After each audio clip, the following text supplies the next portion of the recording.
Hey, for everybody attending, both panelists and attendees, this is live on YouTube and will be for the entire meeting. Thanks a lot. Hey, Ian. Hello.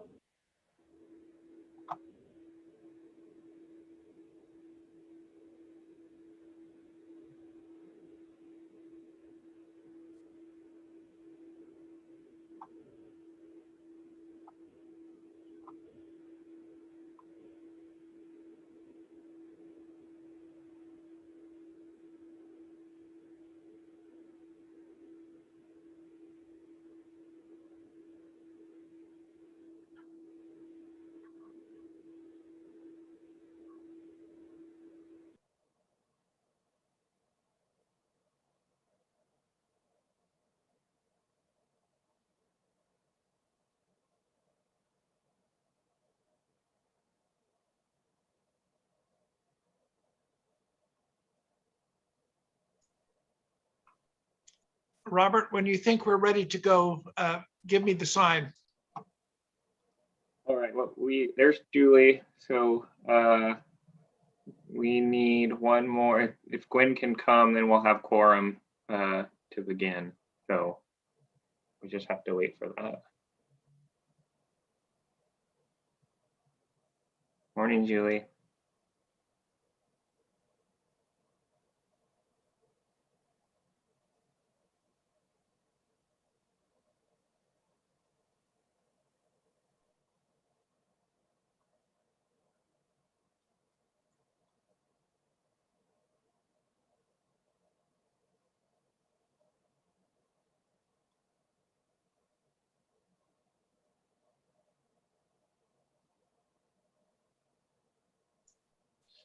For those listening or watching on YouTube, we're waiting to get a quorum. It should be just a minute or two. Thank you.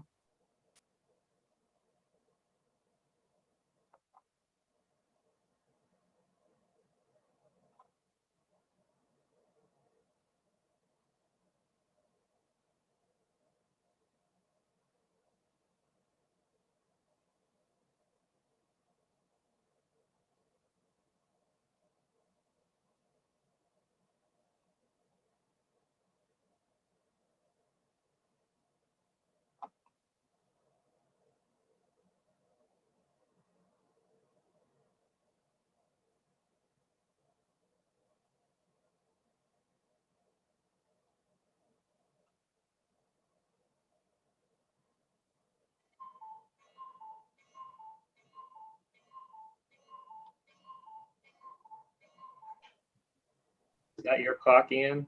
That was delightful, by the way. Yes, that is my clock. Is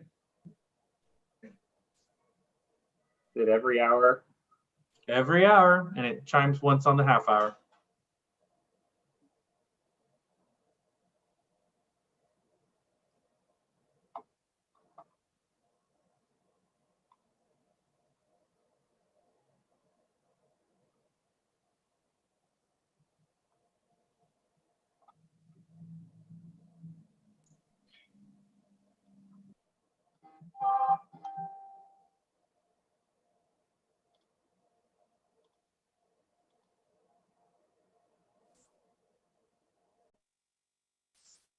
I just sent a note to Gwen to see if I can get an update. So bear with us for a second.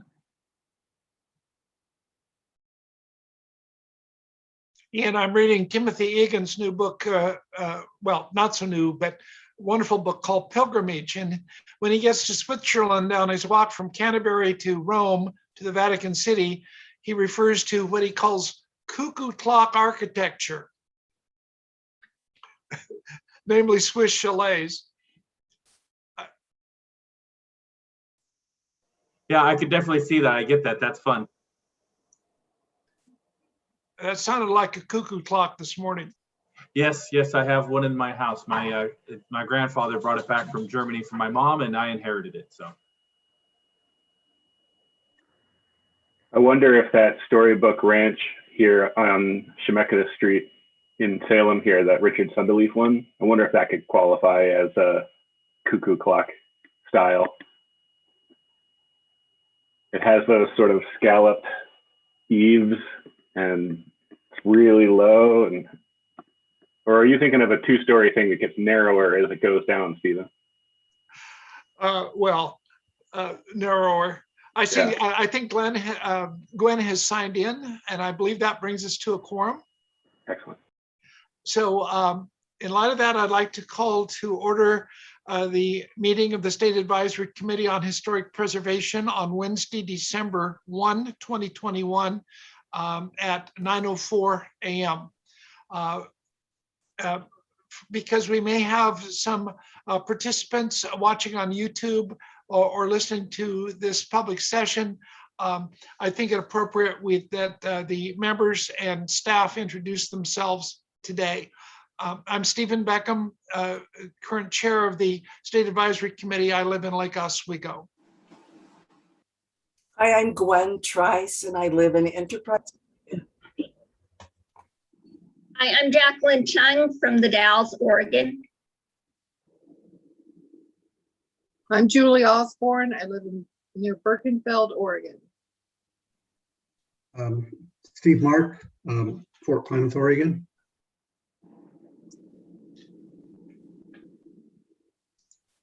And staff?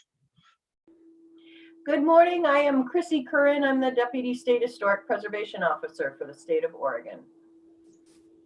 Good morning. My name is Ian Johnson. I'm the Associate Deputy State Historic Preservation Officer for the state of Oregon.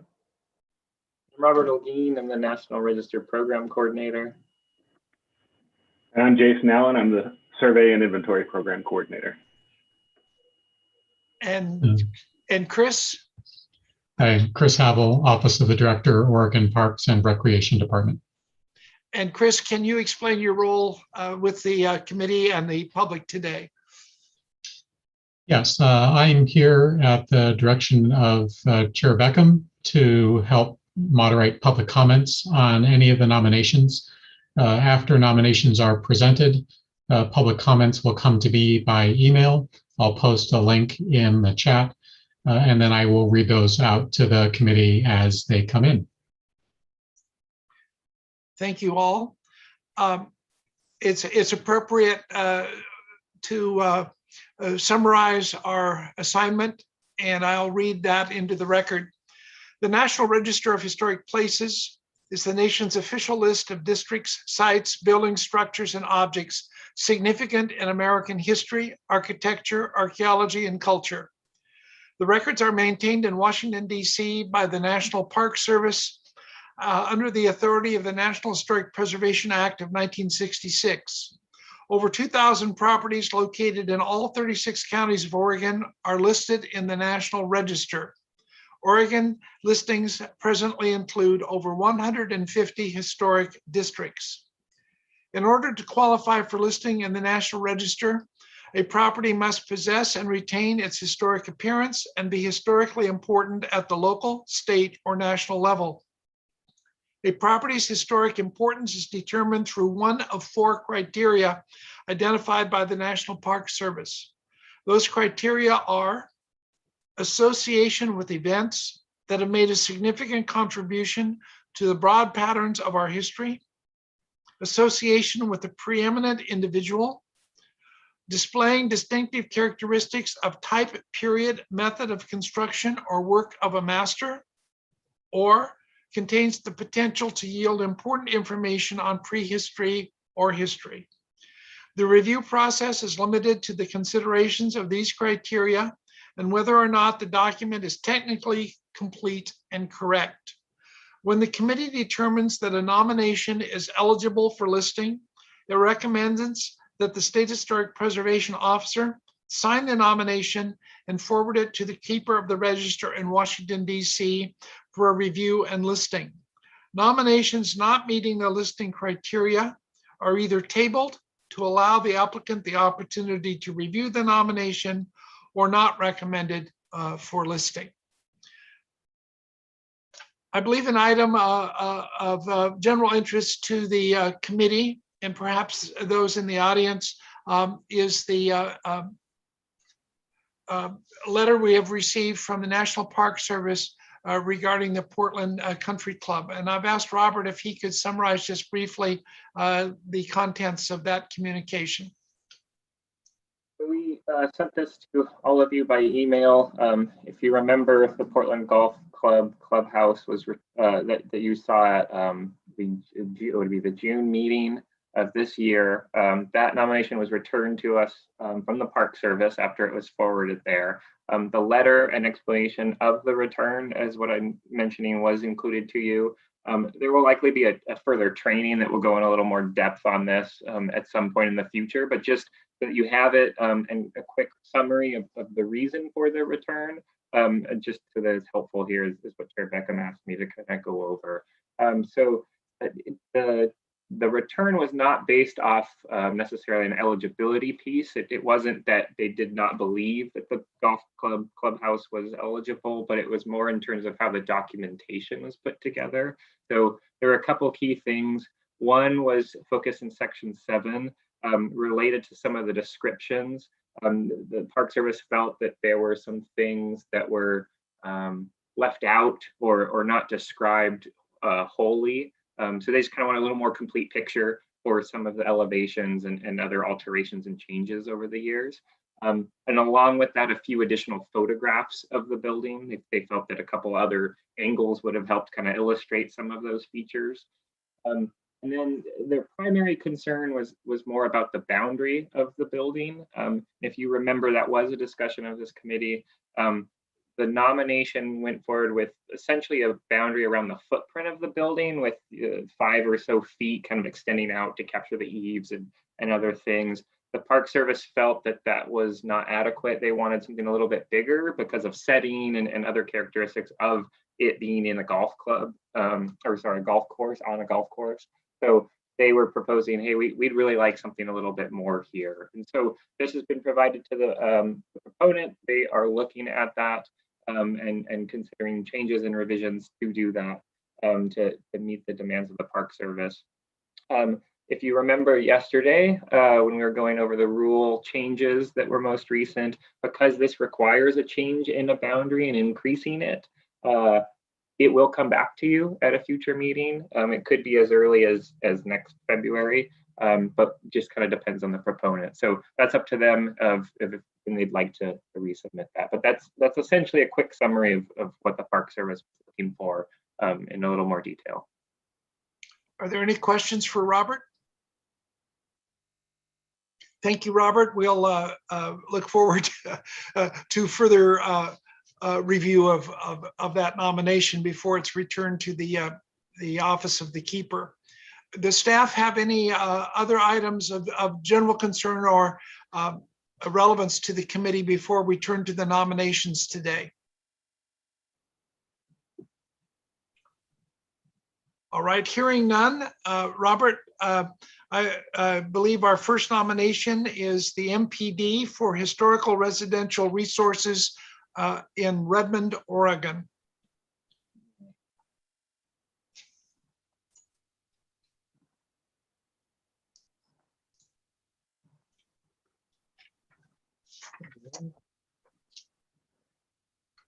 So this multiple property document addresses residential resources that are located within the current 2021 Redmond city limits in areas that were platted in 1970 or earlier. The period of significance defined in this MPD and presented for eligible properties under this MPD is 1905 to 1970. And again, it covers residential architecture in Redmond from the city's original platting to that date. For this proposed MPD, there are 2 defined historic context statements intending to capture and establish the historic residential development in the city of Redmond. So these contexts identify the forces behind the establishment and development of that community, highlight key events and activities that shape the city's physical development, and it also shows how those factors influence the city's residential development. The contexts are here to provide a framework for understanding and evaluating the physical resources that were constructed for housing and associated domestic functions during that period.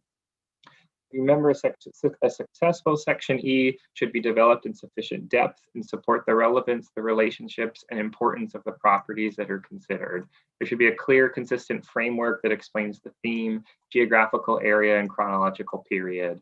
And the discussion should introduce a definition of property type, its locational patterns, and general characteristics. And then you expand on those in greater detail in Section F. And this section it displays the property types associated with this MPD.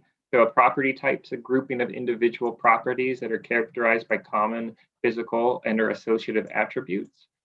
This section's registration requirements here should be based on the analysis of the data that's collected on that property type and the known related properties in relationship to the National Register criteria considerations, and areas of significance.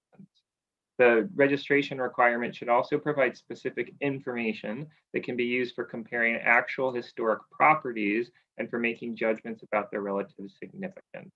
So those requirements should include things like physical characteristics, associative qualities, or information potential, and speak to the aspect of integrity. The property types in this MPD include buildings designed and constructed specifically to function as single-family dwellings, as well as their associated outbuildings. And single-family residences, those are the most numerous historic residential property type found in Redmond. About 97% is what the MPD indicates based off of the survey that was done. And under this MPD, there are 9 different subtypes. Those include vernacular, craftsman, colonial revival, Tudor revival, modern, streamlined modern, international style, minimal traditional, ranch, and contemporary. The property type also includes buildings designed and constructed specifically to function as multi-family dwellings. So like single family, they do reflect a variety of different building trends and architectural styles. And these dwellings were intended to be permanent residences capable of accommodating numerous family units. And the areas would also include historic districts of residences. So that could include single family as well as multifamily from the historic period that do retain appropriate integrity. The districts would include resources reflecting those different building trends and architectural styles that are all discussed in Section E and listed in the other property type subcategories. And finally, the committee also must consider sections H and I. And if you remember, section H is your summary of identification and evaluation methods. And that section includes an explanation of the methods used to prepare the MPD, to talk about things like how the survey and data was collected, how the historic contexts were determined, the requirements and how those were derived from integrity of the remaining member properties. Section I being bibliographical references, so that MPD must include those bibliographical references that are cited throughout the document. And so in summary today, the committee's consideration is to look closely as does the MPD adequately discuss appropriate context in section E? Do any of them require substantial revision? Are there any contexts that are missing? In section F, does it adequately capture associated property types? Do the registration requirements, are they too broad? Are they too narrow? And does section F appropriately address integrity for each of those property types? In terms of comments received for this document, the only comments that were received were from the CLG. The CLG did not have specific comments on the MPD, but they have been part of a process that's been a couple years long, reviewing different drafts of this and working with the proponent. So they've been kind of part of this process the entire time, and they fully endorse and recommend this MPD. And that comment evaluation sheet was also provided to the committee. With that said, are there any questions for me?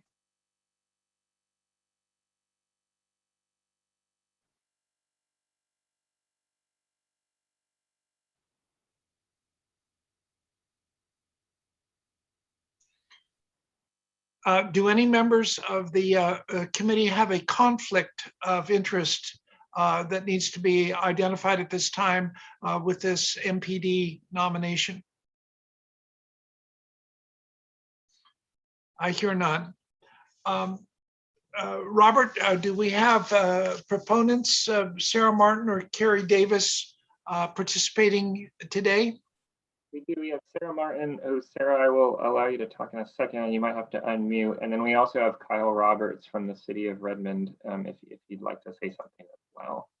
So Sarah, you should be, there we go. Great. Can you hear me?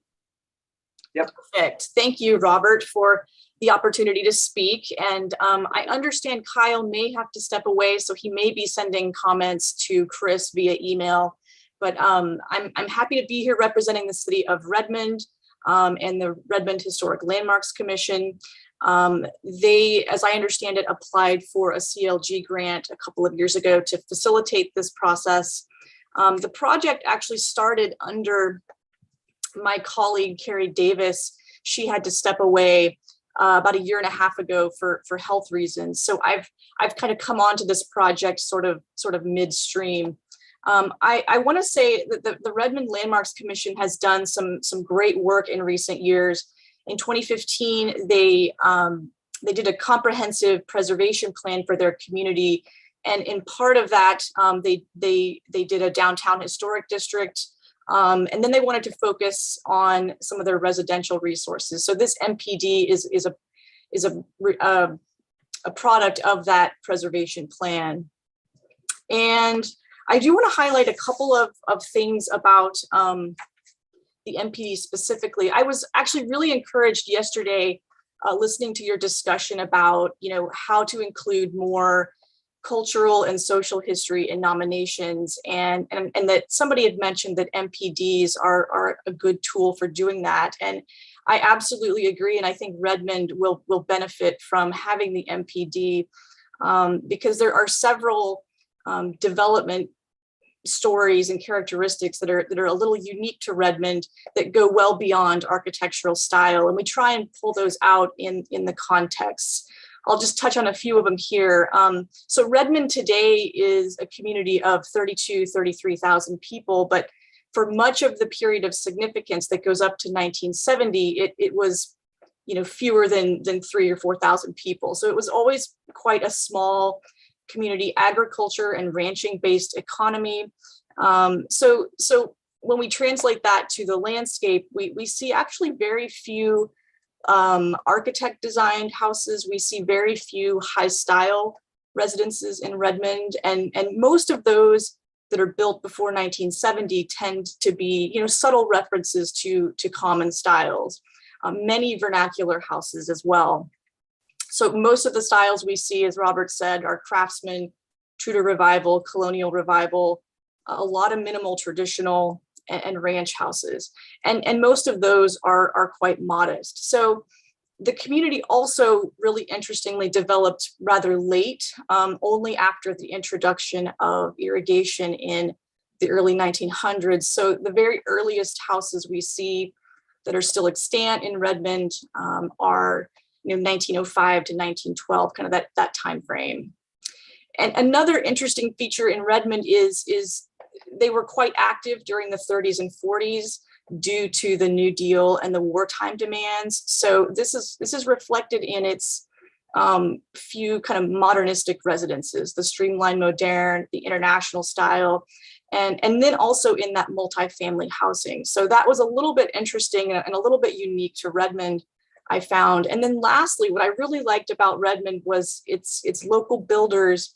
They did use local materials particularly that volcanic stone in their construction. So you see the chimneys and the landscape features kind of with those local materials being used. So our goal was to kind of shed more light on those criterion A arguments, the significance that go beyond just kind of the typical criterion C architecture argument.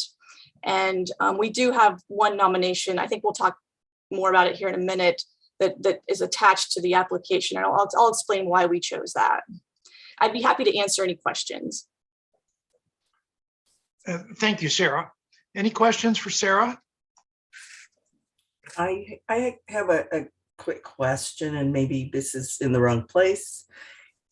This is really very deeply researched. there's a reference to the CCC camp. Can you answer to that, or should I address that to our other person? And I may be able to answer. I know a little bit about it. Okay, so you have, you talk about the CCC camp outside that came from different groups. Do you have any idea of their ethnic makeup that came to work in Redmond? Not for the CC. I didn't delve into that so much. I just know basic numbers. I know that there have been many African American groups that have come to parts of rural Oregon during that time, and I was just curious if that is reflective of the camps within Redmond. It would be really great to see that. Right. And I was wondering if you had that data. Right. So I didn't study the specific census for the CCC camp. What I did look at pretty closely is the 1930, 1940, 1920, the typical federal census data to try and tease out, largely a white community. I didn't find any references to African Americans in the typical censuses, but I did not study the CCC specifically, no. It would just be really interesting to find out. I know that there were other groups that were represented within the CCC culture, and I think that would add depth in that space if that were absolutely available, or if it were actual. Sure. Yeah. It's my understanding, Gwen, that the CCC in the Redmond area were primarily involved in the National Grasslands effort, moving out the homesteaders and stabilizing those farmsteads that became that National Grasslands between Redmond and Prineville and Terrebonne. Thank you, Chair Beckham.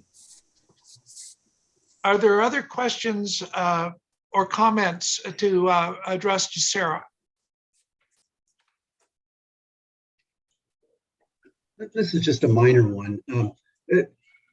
Were there specific areas where there may have been quarries or places where the volcanic stone was transported?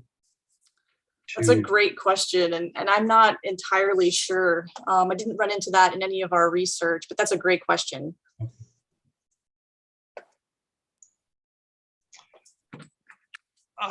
Has Kyle been able to join us? Kyle's here. Kyle, I will, if you're around, I'm gonna give you permission here. You'll have to unmute if you're free to talk. I'm sorry, Robert, I couldn't understand what you said. Oh, Kyle, I have elevated you in case you're around. You'll have to unmute if you're still there.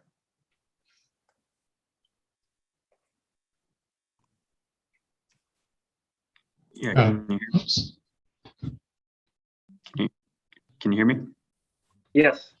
Okay, thank you. Good morning, committee members. My name is Kyle Roberts. I work for the City of Redmond, and I'm the staff liaison to the Redmond Historic Landmarks Commission. I just simply wanted to reiterate that the Historic Landmarks Commission fully supports this nomination without reservation.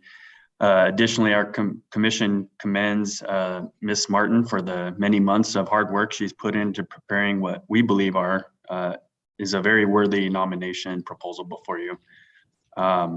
And just lastly, I'd also like to note, I think it was mentioned already, that this nomination was made possible in part through a CLG grant funding, for which we are grateful for. So thank you for your time this morning. Thank you, Kyle, and thank you, Sarah.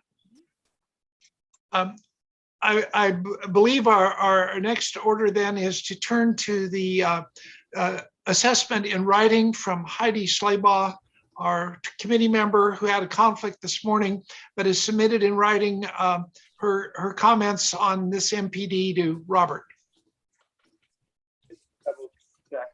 Chris, were there any comments received by email at this point?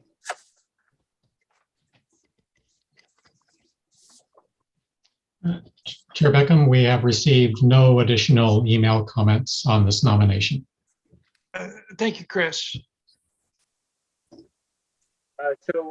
Heidi had passed off her comments for this nomination since she was not able to join us, and just wanted me to read those into the record for your consideration today. When it comes to the MPD, she had said that it was very well written. It felt like almost like a history lesson or a textbook.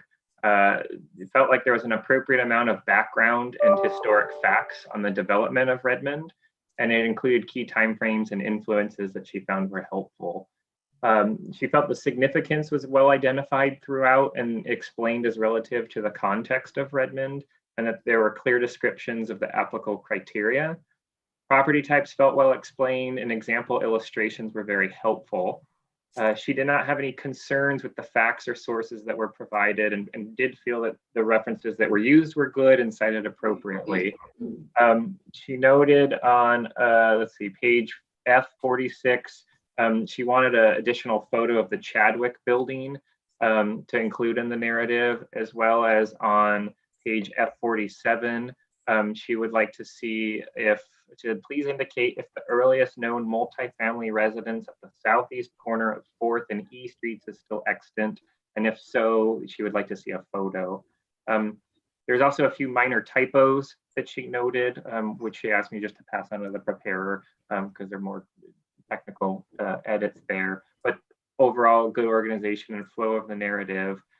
For supporting material, she'd like to see a map of areas that were included in the survey, or a map specifically identifying those 378 residences that were surveyed.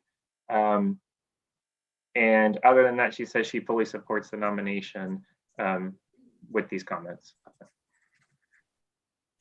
Thank you, Robert, for sharing Heidi's comments with us. It's appropriate now for the members of the committee to share any insights or comments or questions that they may have.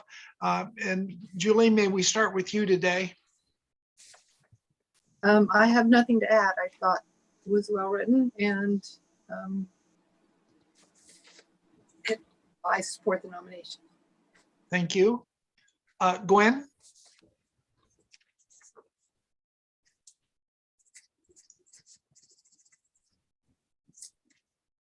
Oh, we can't hear you. You're on mute. How about now? It's tricky when you look away and it gets re-clicked. I felt that this, to add to the comments that it was well written, I'm still very curious about some of the populations and if diversity, and I understand what Chair Beckham meant around they worked in grasslands in that area, and noting that you had 3 different groups of people. Often people were separated by ethnicity in those spaces as well. So I'm ever curious about that, and I appreciate your comments around the comments of the writer around being willing to dig into the diversity of your community. That's very encouraging. So I, at this point, feel really good and support this nomination. Thank you.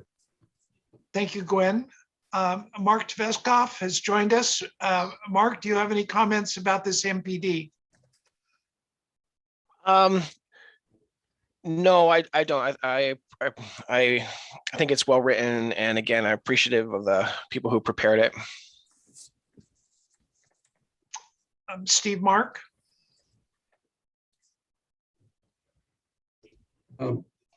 Overall, I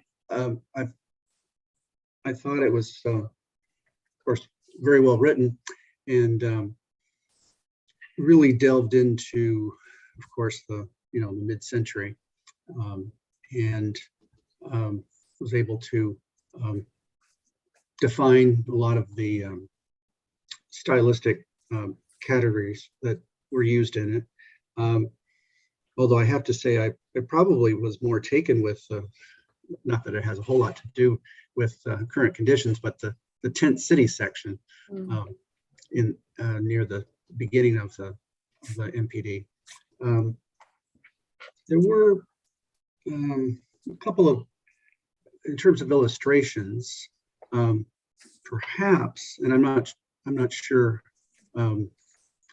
what could be worked out here, but figures 2 and 6, just partly because of scale, I think, are not the most easily read or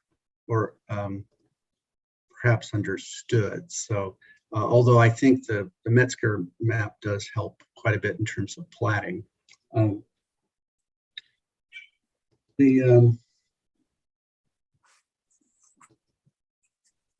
Yeah, and I do see how Redmond was at one time quite a small town, and that allows for the tracking of which I really appreciate, the having builders and craftsmen listed as part of the product, and the results we see on the landscape. So overall, I have to compliment the preparer and think that it'll be quite a boon to Redmond. So well done. Thank you, Steve.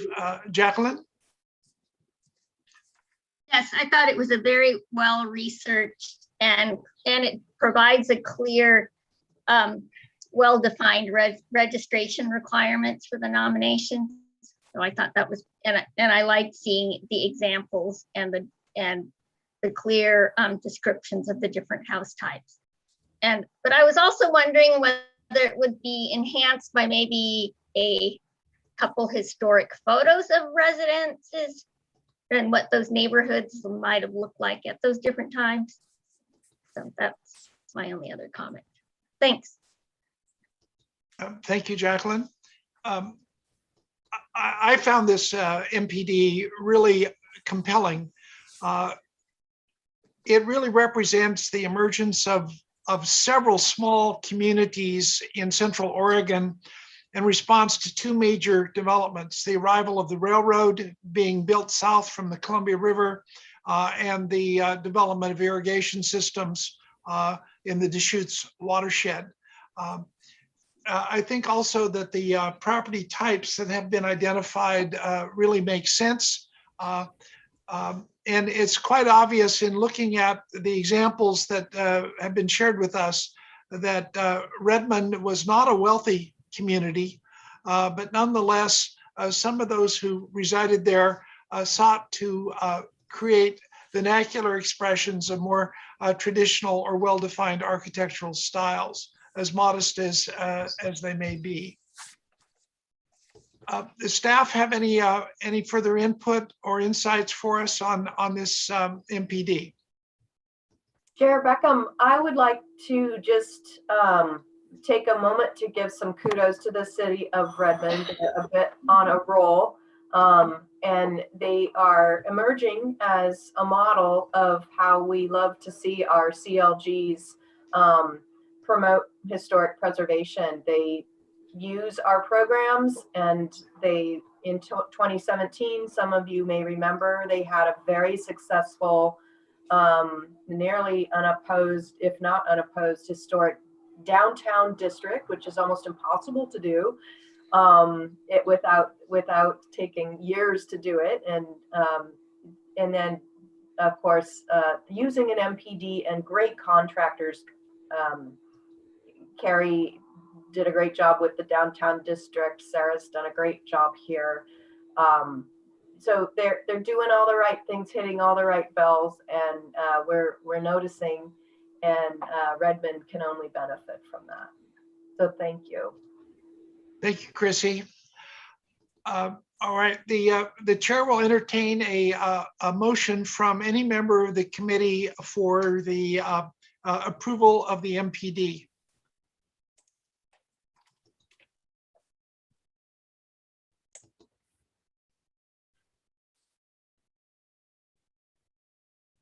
Is there such a motion?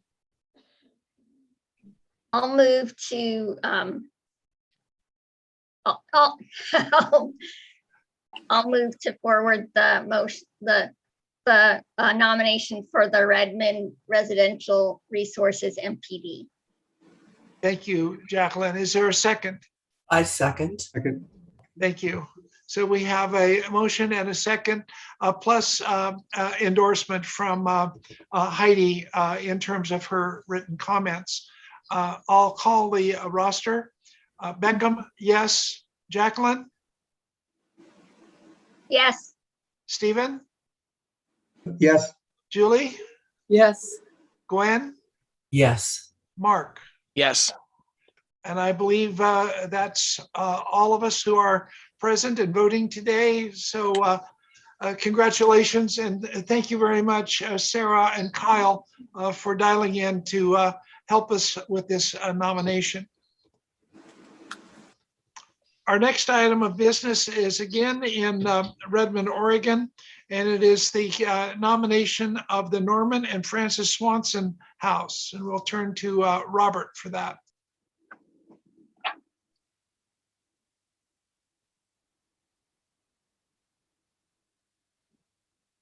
The Swanson House is located in a mid and late 20th century residential neighborhood, about a half-mile west of downtown Redmond. This and neighboring properties have property lines that conform to the contours of the adjacent dry canyon. The Swanson House argues that it does meet all of the general registration requirements as well as the property type specific requirements. It says that the nominated property retains a significant association with Redmond's residential history and is eligible under criterion A for community planning and development through context 1 in the MPD of settlement and development of Redmond 1900 and 1970 and context 2 residential development in Redmond from 1900 and 1970. Further, it also demonstrates significance under criterion C in the area of architecture through context 2, residential development in Redmond 1900 and 1970. The period of significance for the property is 1966, which is the year that the house was finished and placed into service as a single-family residence. The garage was built in circa 1940, and it did exist already before the period of significance. But since the architect took the garage into consideration as he designed the larger property, it is therefore considered as a contributing resource. Again, the property is being proposed under criterion A in the area of community planning and development as it reflects Redmond's mid-century development trends as the city began to embrace Dry Canyon for its vistas and recreation potential. It also illustrates how the Cascade View allotment, which was platted in 1940, developed over time. Under criterion C in the area of architecture, the nomination argues that the property is an excellent local example of a modern era residence reflective of the contemporary style. The modest house features a thoughtful design by architect Richard Rhodes, who incorporated existing features and the impressive view shed overlooking the canyon towards the distant mountains into his plan. Alterations to the property include the replacement of the original insulated clear glass in the home's fixed windows with double paned glazing, replacement of the original yellow tinted bottle glass window panels with clear ribbed glass panels, and removal of an upper portion of a wall between the kitchen and dining room. So in summary, the discussion today for the committee is, does the Norman and Frances Swanson House make an argument for criterion A in the area of community planning and development and in criterion C in the area of architecture? And does it also retain integrity in accord with those areas of significance and criteria? Further, does the house meet the registration requirements of the MPD? Again, as for comments received for this nomination, the only comments that were received to date were from the CLG, which you already have a copy of. Again, there were no specific comments other than their full endorsement and support, and again, their involvement over several years as this project has come to fruition. Does the committee have any questions for me?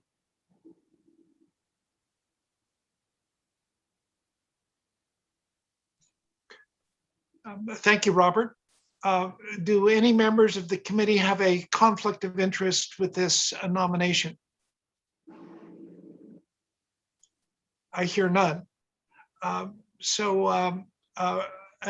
We are now, I believe, we may still have Sarah with us in terms of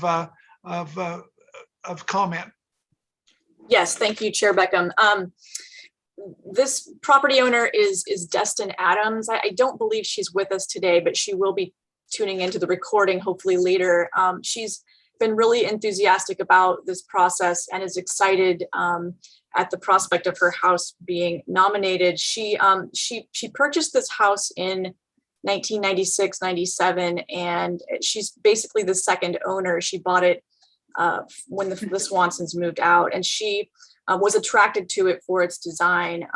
What's interesting about this house, it's a little bit of an outlier when we're talking about the MPD, because it is one of the very few architect designed residences, but it does kind of, in keeping with what we see in Redmond, it is a modest and quite functional house. It's quite small, but it does take advantage of the vistas there of the Dry Canyon, which was something we were starting to see sort of in the mid-century, Redmond sort of embracing the canyon more for recreational purposes and the like. So it's a really interesting house. I don't want to go too much into detail unless you have questions, but I'm happy to answer them.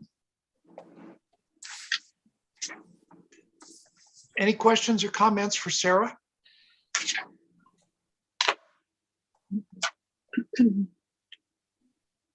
Julie?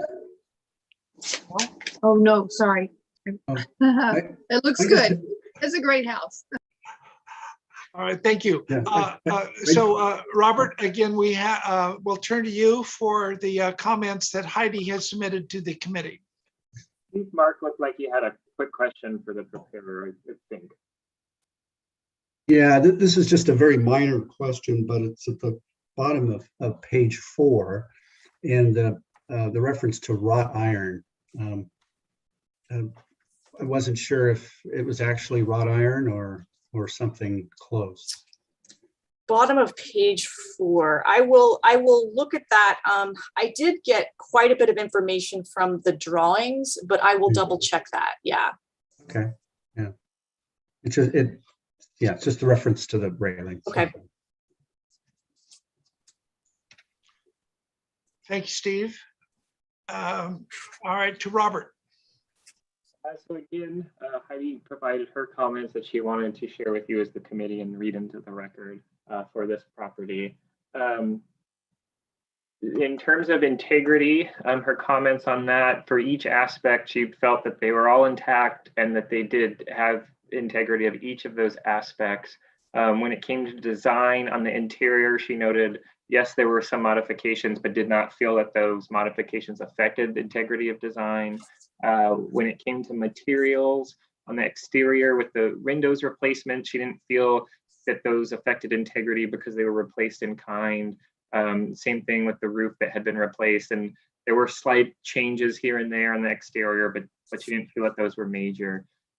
Same thing on the interior, noting that the flooring was replaced, but she didn't feel like that was a major change either. So overall integrity, she notes that she felt it was intact and retained integrity. Under criterion A, in the description, she felt that it would be helpful for more information on the significance of this house within the context of Redmond's residential development. Seems like there was some there, but she just wanted a little bit more. Felt like there was a lot of information on the architect, but what felt missing was the lack of tying him directly to Redmond or his significance of him designing the house in Redmond. The question that she kind of had on that was, is this house significant to the architect because it's the only one that he designed in Redmond? So just, I think she wanted a little clarity on his connection and fitting into that larger context. And then she also asked for a description of the Cascade View allotment development as noted in summary P. I think that's a P. Sorry. In the architecture piece, let's see, she says good descriptions in section 7. She felt there could be a little more emphasis on the character defining features. And she would like a description of the quote designed outdoor spaces that are referenced in summary on page 7, as well as their significance to the home's design. The other comments, she felt that the appropriate criterion were used and that they were justified and that the narrative history felt complete. She had a couple small technical comments on a couple pages, so I'll pass those off to the preparer. They're just minor kind of text edits there. And when it came to comparative analysis, she felt it was complete. But she did feel like it would benefit for adding a couple photos of the two comparative houses, or at least a photo, and would like to have a little more information on why the Swanson house has stronger integrity than the other two houses, not simply just stating that. Aside from that, she says that she fully supports the nomination. So those are her comments. Thank you, Robert. Since Sarah is still with us, Sarah, do you have any response to any of these concerns? Not so much. The one question she had about the architects association to Redmond or the property owners, that was top of mind for me when I was researching. Is why is this architect working in Redmond? I never could find a connection either to a different building or how the property owner got in touch with the architect. That was kind of a mystery to me. I don't know maybe where else to look, but I'll dig. Thank you. All right, so this is a moment then for committee members to add any further comments that they may have. Jacqueline? Yes, and I thought overall I didn't have any major issues with any of the sections, except for maybe I would agree with Heidi about the comparative analysis, and it would be nice to see additional photos. And it was a little bit unclear why the house would have a stronger integrity than the house at 732 Northwest 9th, because it seemed like there was not a lot of information stated about that particular house and whether they knew certain things were altered or not. And so why would the Swanson house have a better integrity? And I was wondering, maybe just the fact that its setting was a better way to say that the Swanson house had integrity in terms of its unique setting, or it as a comparison. So that was my major issue. And then also the technical stuff, just the architectural drawings were great, and it would be nice to have a little caption under the photos to explain what we were looking at. Thanks. Thank you, Jackie. Steve?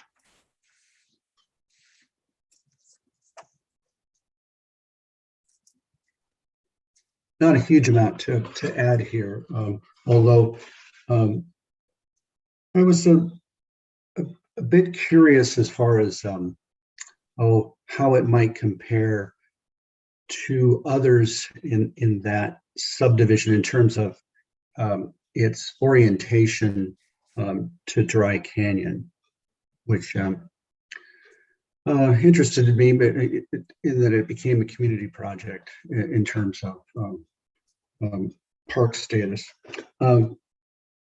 Beyond that, I had some interest in the garage.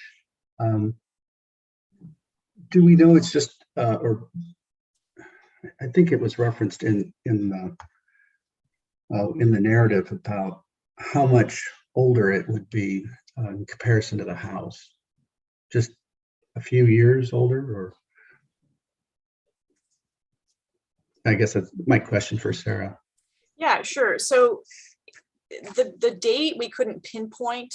We do know, we talked to the neighbors adjacent who own, so this parcel that this house sits on is subdivided, and the earliest house, or one of the earliest houses in this subdivision is next door to the south, and that was built in about 1940, I believe. And it included this parcel as part of that parcel as well. And then the owner subdivided it later with that building still on it. So we put circa 1940 because that's when the property next door was developed. However, it was pretty clear that the architect, when he designed the Swanson house, it does have the same sort of siding treatment, and it does blend very well with the residents. So it did get some sort of makeover when the Swanson house was built.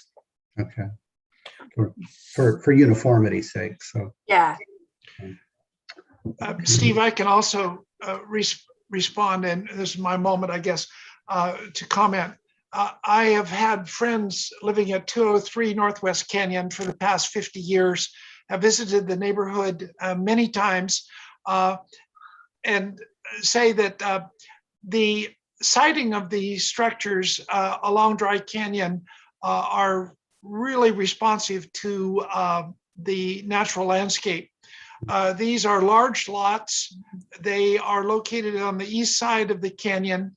They look down into what looks like could have been a major stream course, but is never, I guess, had much water ever run through it. And then they have distant vistas of the Cascade Range on the far to the west. So this structure seems very appropriate for its setting. It nestles in very nicely and is part of an ambiance of historic neighborhood that has been well preserved through time. So I was really pleased to see this nomination come forward. I think this is one of the most handsome homes on that street and in that subdivision. well, thank you, Chair Beckham. Julie. Okay, I just maybe have a question for staff. When you have an NPD that gives you the registration requirements and everything you need to nominate any building that fits that. So I'm curious about the comparative analysis and what influence that would have if this was not, the best example. Like, wouldn't those other houses be eligible as well if they met the registration requirements? They very well could be. So a comparative analysis doesn't necessarily have to say this is the only house that should be nominated, but it should just establish, hey, within this context, this is why it's significant, even if it has kind of a similar level, or even if there are other houses that are maybe even more important, it's showing, hey, it meets those registration requirements to make it eligible, shows where it fits into that larger context. As long as that's well established and that seems appropriate, then that can be acceptable. Because anyway, that's all I had. I think I support this nomination. Thank you. Gwen? Thank you. I don't have any more to add than what the committee has provided. I feel like I do support this nomination, and I support the recommendations and comments from the committee. Thank you. Mark? Nothing to add. Thank you. The chair then will entertain a motion for approval of this property to be nominated to the National Register, the Norman and Frances Swanson House. I'll do that. I move to recommend that it gets pushed to the keeper. Is there a second? Second. Okay, we have 2 seconds, so it's moved and seconded. Let's run through the roster. Beckham, yes. Jacqueline? Yes. Steve, Mark? Yes. Julie Osborne? Yes. Gwen Price? Yes. Mark Tvezkov? Yes. Okay, approved. Thank you, and thank you, Sarah, for your hard work on and picking up this project and driving it forward. And congratulations to the local landmarks commission and the governing officials in the city of Redmond for really helping develop a model project. All right, thank you so much. We appreciate it.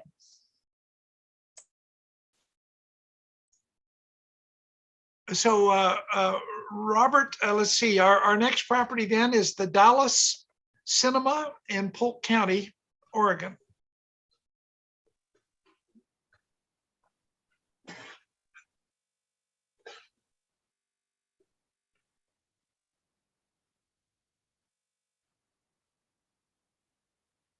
The Dallas Cinema is located at 166 Southeast Mill Street within Dallas's downtown core and is surrounded by blocks of commercial structures constructed from the late 19th to the mid 20th century. The cinema walls are abutted by a 1-part commercial block building to the west and 2-part commercial block building to the east. The period of significance spans the period from 1948 to 1959. Which begins with the opening day of the theater and closes with a change in ownership and a drastic decline in the building's commerce history. The Dallas Cinema is locally significant under criteria A in the area of entertainment recreation as a representation of the evolution of a conversion theater and changing trends of theater design towards the end of the golden age of theater era and for its social and cultural impact on the community. Alterations to the building include the following. On the exterior, Roman brick replaced the original stuccoed masonry on the bottom half of the facade, and changes to the marquee regarding the neon lettering as a result of the theater's name change. The interior retains few original finishes except for the original Art Deco light fixtures and the general arrangement of spaces. So in summary, the discussion for the committee today is, does the theater make a case for criterion A in the area of entertainment and recreation? And does it retain appropriate integrity reflective of that area of significance and criterion? And third and lastly, is the boundary as described in the nomination appropriate for this property?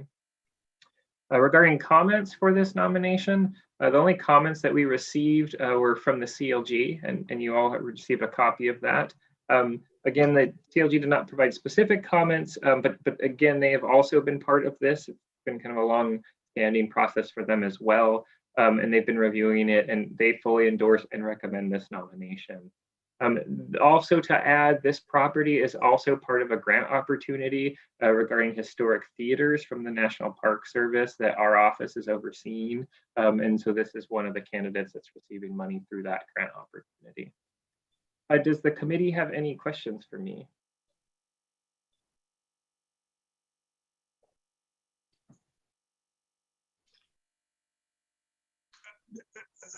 I hear no questions. Do any members of the committee have a conflict of interest with this nomination? I hear none. Robert, is the preparer of the nomination, Rebecca Ziegler, going to participate? She is not here at the moment, and she might have had a conflict, so I think we can proceed at this time. I believe I heard you say that she is not participating. Correct. Okay. All right. So, and there is no one from the local government to speak either? Correct. All right. So we will then turn to Julie, who is our committee member, to speak on this, to this property. Okay. Well, I think the documentation, there's news photographs.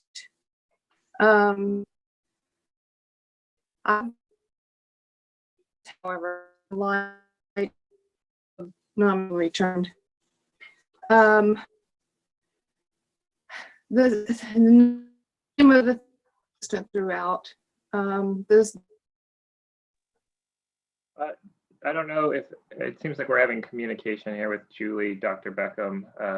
Perhaps we can see if she can reconnect. Yes, I'm having great trouble hearing what she's saying, and I see Mark is having the same. Yeah, she's frozen. Okay, there she goes. If we wait just a moment, maybe Julie can dial back in and we'll see if we'll catch her.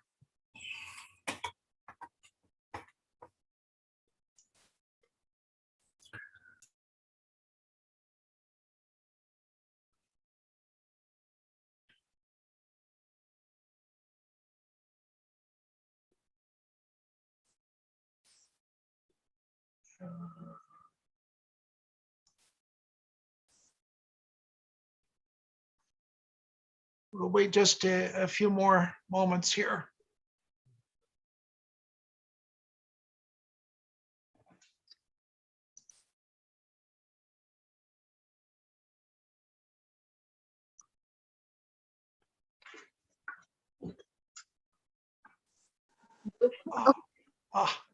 There. Sorry about that. If you turn on the microwave in our house, it cuts through the internet. So anyway, sorry. Okay, I'll start over. I think that there are some serious concerns that I have. The alterations descriptions don't clearly outline when changes were made and how they know some of these changes were made. The boundary description is confusing to me. The inconsistency of the naming of the property throughout the nomination makes it confusing. And the period of significance, I kind of understand it, but it seems to be tied to Wernley, but the Don Wernley, who was manager and then he was owner, and like how do those dates 1948 to 1959 relate to him specifically? So integrity issues, the interior changes are substantial except for the light fixtures. A description of what are the newer materials, what was replaced, when it was replaced. It says it's an excellent representation of late 19th century American movements, commercial style with Art Deco detailing. Well, the 19th century features have been removed. The discussion of the golden age of the movie theater design, dates vary depending on what sources you look at. Robert recommended that she look at the golden age of film, the Washington multiple property document for conversion type theaters. And the golden age there is 1920 to 1940, but in the nomination it says 1950 to 1930. And so, I'm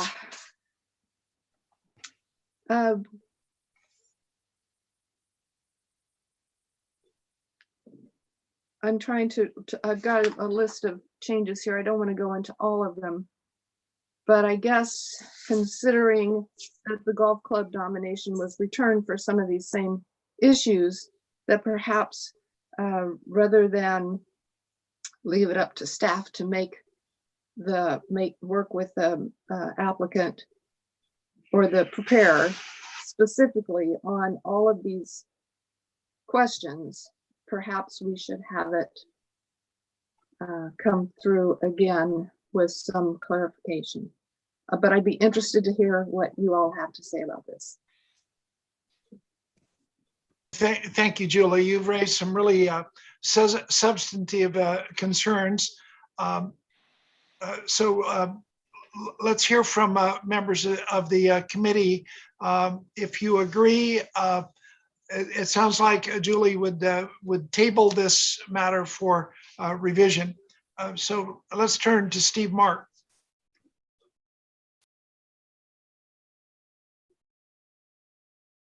Okay. Is there to start with? Yeah, I had a few other comments that might be helpful to the preparer.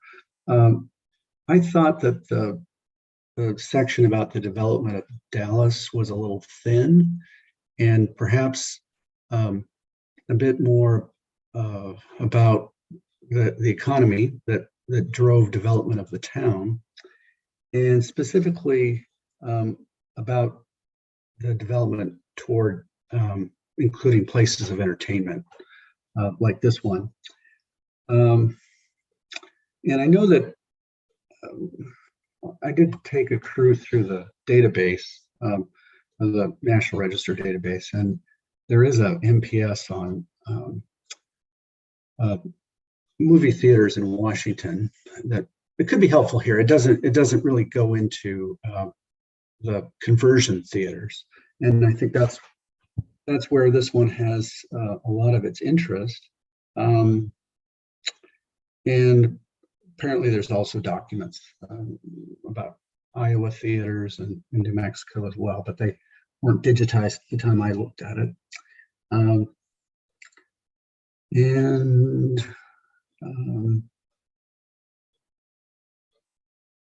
also thought that some of the interior shots were unfortunate, especially the theater itself, in that they were quite dark.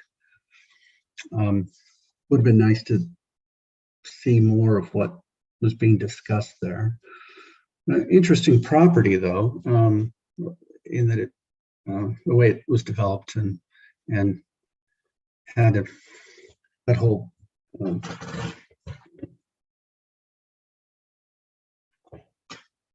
especially if you look at the drawing on page 28 in the nomination, it's interesting. It finally, in looking at it, I could reference it and get a bit more out of the nomination narrative. And I think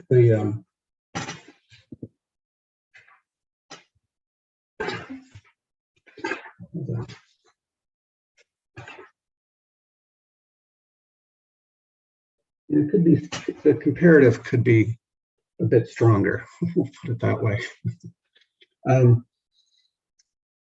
And I think, yeah, that it wasn't clear, at least to me, about how the change in ownership really affected the period of significance. Obviously, you have a different person in charge, and it may have been more about how television became a competitor to the local movie theater. So that's about all I had.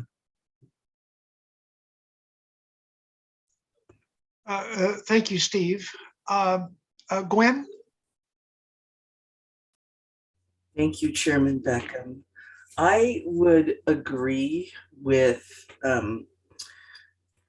the comments that Julie made and the ones that Mark made, that it would support the nomination more to send it back to the preparer with specific comments that they can go in and resubmit that to the committee, rather than to it just feels there's a lot here that that are in question or not sort of sitting well, and that I'm not sure of the process as what would be the easiest, but I do appreciate and support Julie's recommendations. Thank you, Gwen. Mark? Yeah, so I was curious, and it might be a bit of a conceptual question. When I first opened it, I was wondering why it was criteria A and not A and C. And so that's a question I have. And then that related to what Julie said, like, if it's a little skimpy on architectural details, like what is the burden on a property nominated under criteria A to really dial in a lot of architectural detail if that's not the point of the criteria of significance? Like, what is the balance between those two? So those are the questions I had about this nomination. Thank you, Mark. Let's see. Let's see. I'll comment. I much agree with Steve Mark that there needs to be a little more fulsome discussion about the emergence of Dallas as a community, particularly by the conversion of the furniture store into a theater in the 1940s. Dallas had started as a county seat. It was also an agricultural community.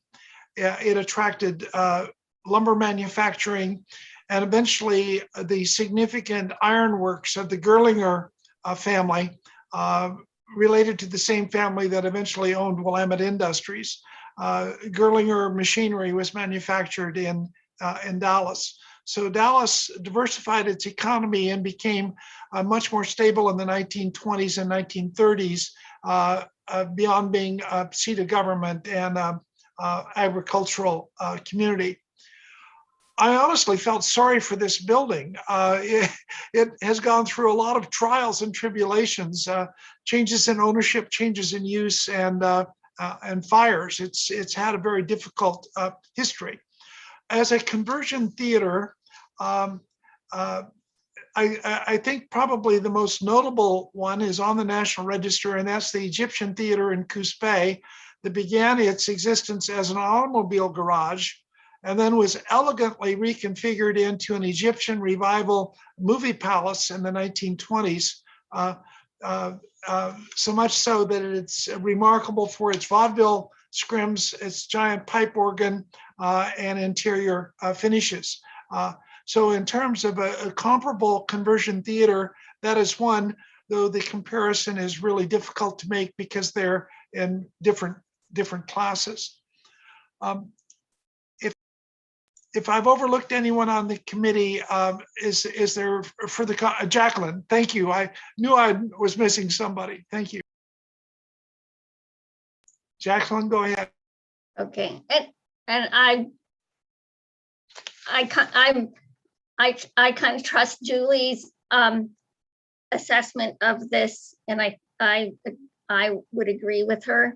And my only other comment that might be helpful too is that I was very confused about how that 1930s addition was used when they converted that part into a theater. And I think the narrative was very confusing, except the figure 11 was the thing that helped me understand it. So that needs to be kind of addressed in the narrative, and a reference to that photo to explain that whole concept of having that theater in the back.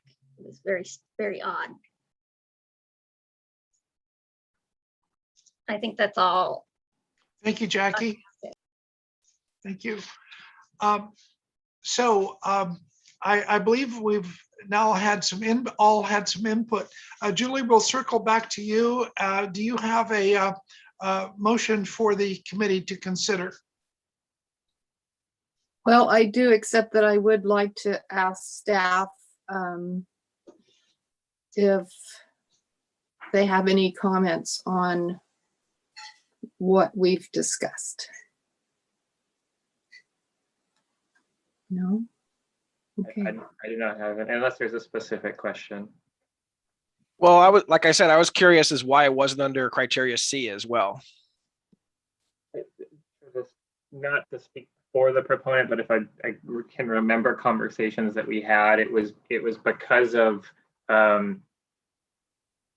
changes since the period of significance of what they were going for to kind of the exterior integrity particularly, is why they didn't feel that it was a great representation for architecture, and they felt that the story of entertainment recreation, it being the place of that for the city of Dallas, that selling the story, and they felt that there was enough integrity, both interior and exterior, that would reflect that entertainment recreation story, maybe not so much the design element of the architecture itself. So that was why they went with just the criterion A as opposed to the C, I believe.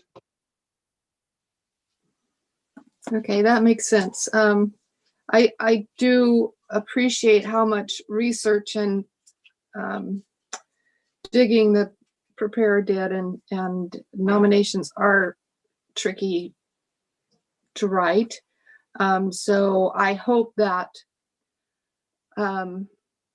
moving to table this nomination and giving the preparer our collective notes and recommendations will make it clear when it is finally submitted to the National Park Service.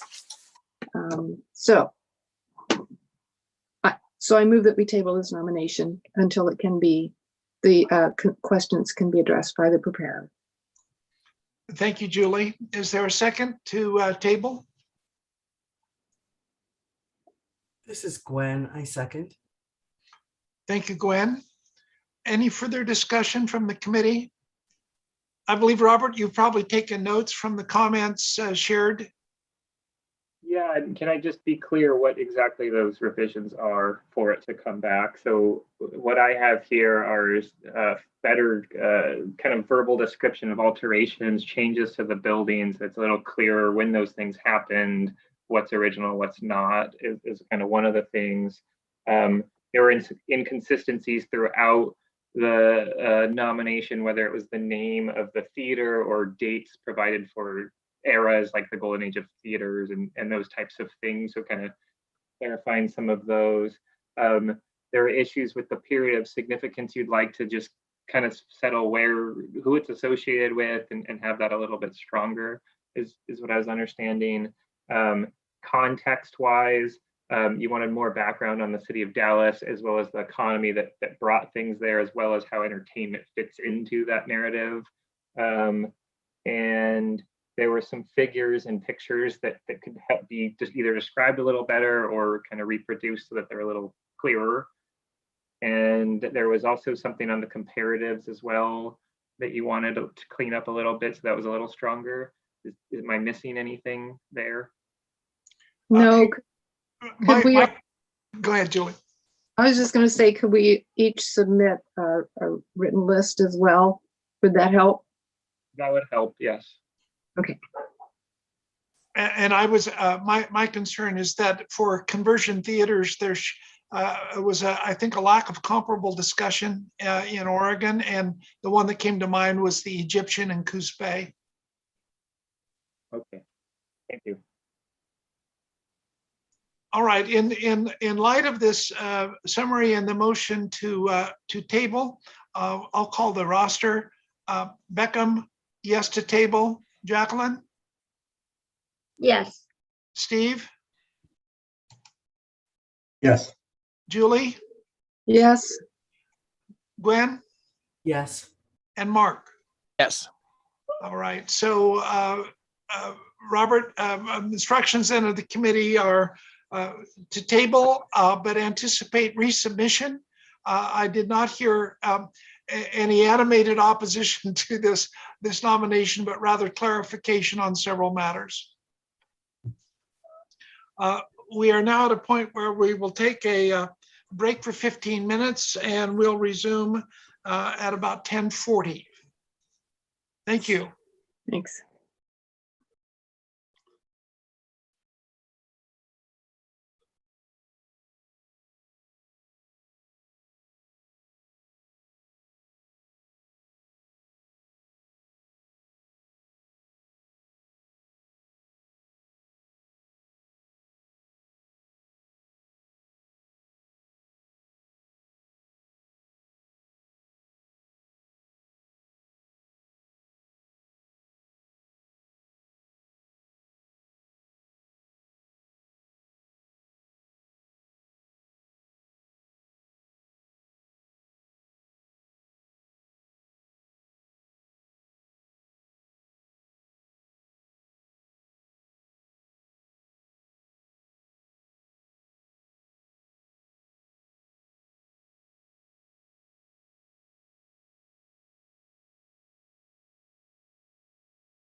just waiting on a few staff people yet to rejoin us.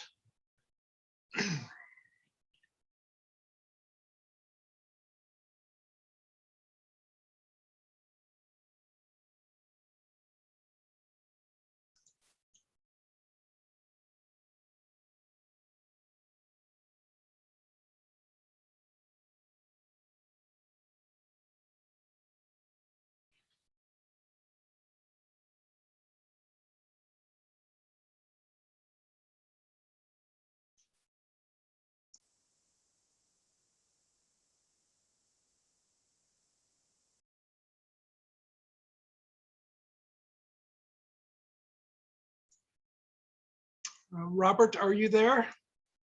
There you are. Okay. All right.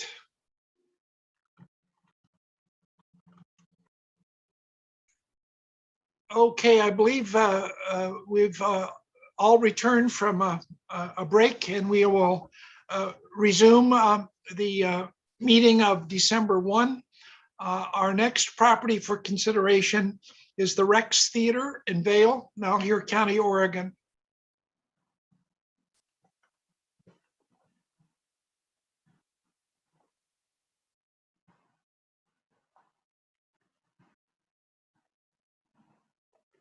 The theater is centrally located within the Vail downtown core and surrounded by blocks of commercial structures constructed from the late 19th to mid-20th century. Directly adjacent to the theater is a local eating establishment to the east and a bank to the west, both of which are one-story and were built in the mid-20th century.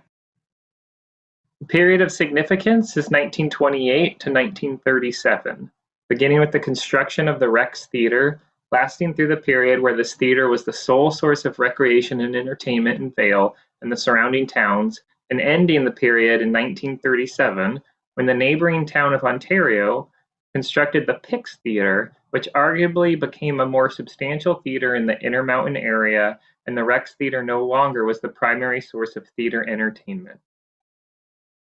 The theater is being nominated under criteria A in the area of entertainment recreation. The property is significant for its association with the golden age of Hollywood and its important role as a primary form of entertainment for the city of Vail and the surrounding towns, as well as its social and cultural impact on the community.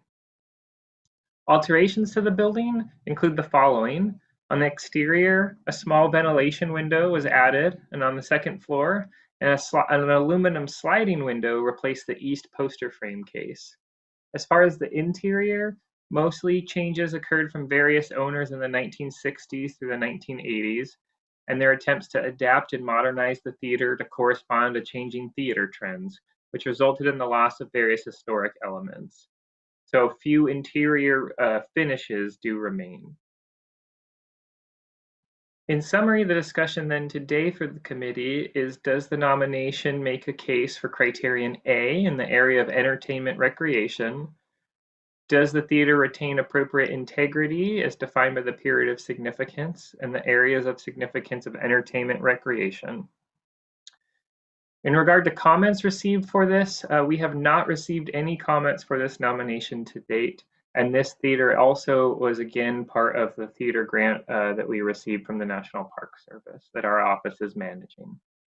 Does the committee have any questions for me?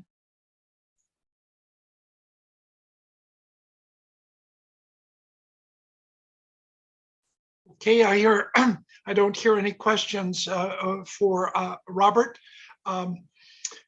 Do any members of the committee have a conflict of interest with this nomination? I hear none. So our proponent from the commentator from the committee is Gwen. And Gwen, we turn to you. Thank you, Chair Beckham. So I have read and reread. It's always helpful to hear it from the staff in reading it to help to convey what isn't always crystal clear to me. And I for me, I'm having some wonky moments. A couple of them are figure 13.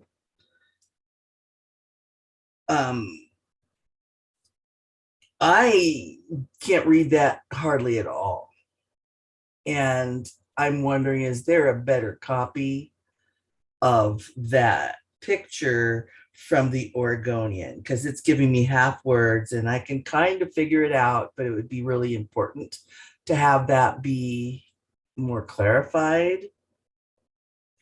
As well as that was on page 32, page 33. It's better, but it's very fuzzy. So if they could provide those, that would be really helpful in the overall look and feel of this. For me as well, for historic, just to give the overall picture of Vail and the original, it would be, in my mind's eye, really helpful to see a comparison or something that shows the original. So here I see figure 11 on page 30, that's the original, but I can't really tell which building's the theater.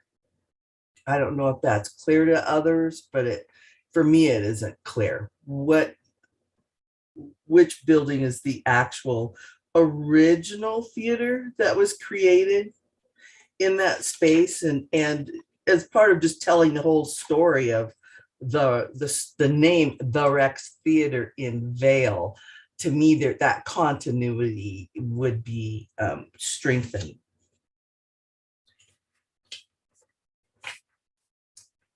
Okay, so, and I'm not going in order, and I'm looking at page 9. So again, I'm not linear. The period of significance, as was shared to us through Robert and staff, was 1928 to 1937. But it only, in that component on page 9, says the significant dates, they only show 1928. So that left that open to letting me know why that is 1937. Maybe that's a small piece of it, but I think that it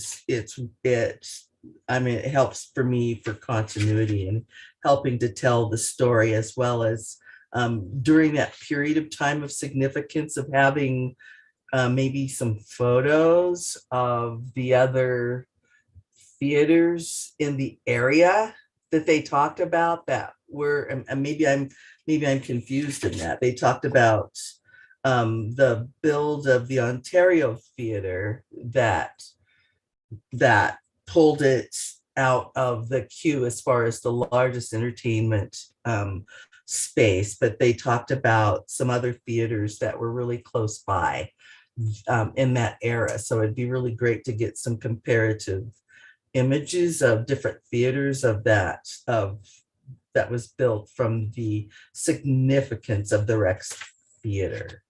So this is, to me, this is really informative, and I've been to Vail at least once, and now I want to go back and check out this theater for what they've been able to sustain it. Even though it's not a premier place, it's still a wonderful historic space within that small rural town. So I just want to bring those points to the fore right now. Thank you, Gwen. Robert, did I overlook whether or not the author Rebecca Ziegler is involved in the meeting today? We do not have any presenters for this at this time. I'm sorry, I can't hear you. We do not have presenters for this nomination at this time. Thank you. And thank you, Gwen, for that opening assessment. Mark, do you have any comments on this nomination?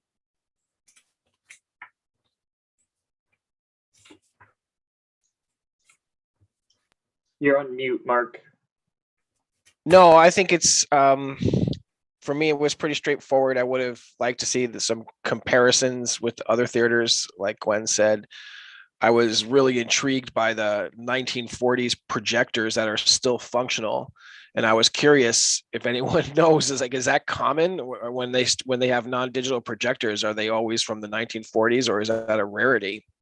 Other than that, I don't have anything else to add. Thank you, Mark. I thought that photograph was interesting, as well as the wall sconces and some of the other interior finishes that survive. Jackie? Yeah, and I think there was some description issues that I would have liked to seen kind of more consistent in the description of the micro unit studio. It was described in different ways in different sections, and it would just be good to just lay it out right away that it was a living space at some point, and then it wasn't clear on the map that it's now storage, whether that got changed out or what exactly is in a micro unit studio. And then I feel like it's lacking some additional context in terms of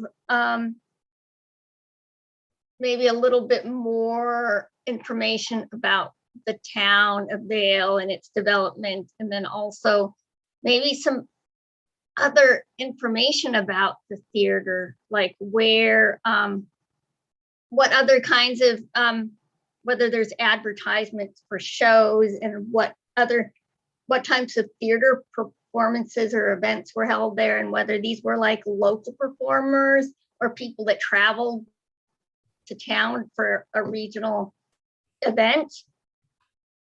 So I kind of feel like, there could be a little more context about its place in the community. Thank you, Jackie. I attempted to check on that, and I turned to the book Doubling Back by Edward H. Mead, who was a vaudeville performer who toured Idaho, Washington, Oregon, and Northern California at the turn of the century.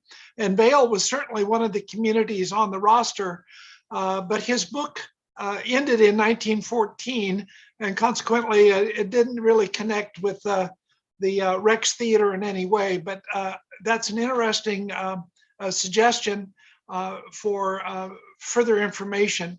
I guess it would require exploring the local newspapers more rigorously. Julie? Well, I have some similar concerns. One is with integrity. I know it's the only theater in town. And I guess it conveys that it's a theater. The period of significance, why would it be referenced to a theater in another city as the ending date? And yeah,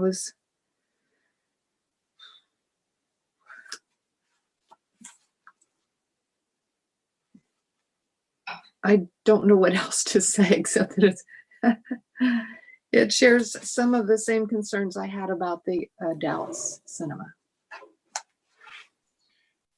Julie, I would certainly agree with you that the ending date of 1937, based upon the opening of a competing theater, doesn't quite make sense. It seems like the period of significance might have continued considerably beyond 1937. Steve Mark.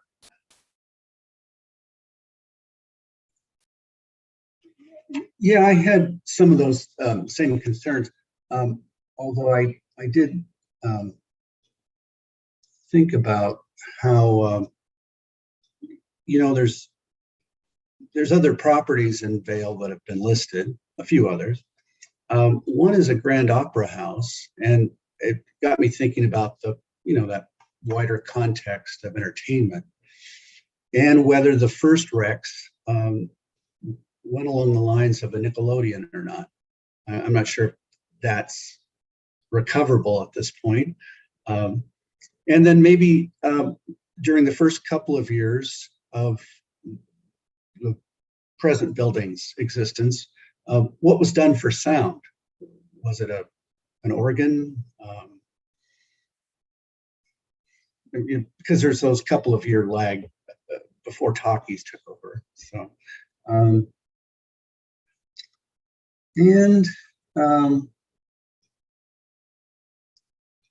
I assume that, yeah, the end of the period of significance is where the Pics appeared in Ontario, and whether throughout Eastern Oregon there's other theaters that may or may not reflect the Rex at that time. And some of there are those questions about integrity, and then I think a lot of this was based on conversation, and maybe that's all there is. But it does seem throughout section 7 that there's it can be relatively thin, although I do sympathize with the preparer, and if they're just you just have to roughly date changes. Generally with these things, copy editing, but it's pretty, it's happened several times where the spelling of the county's name detracts from the reading of the nomination. And I think we've already brought up the point about comparative analysis. So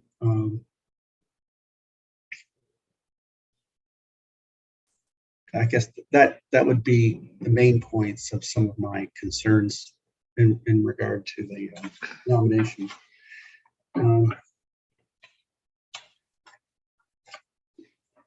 The mapping is good, and some of the photos. Thank you, Steve. Yeah. I'm having a little bit.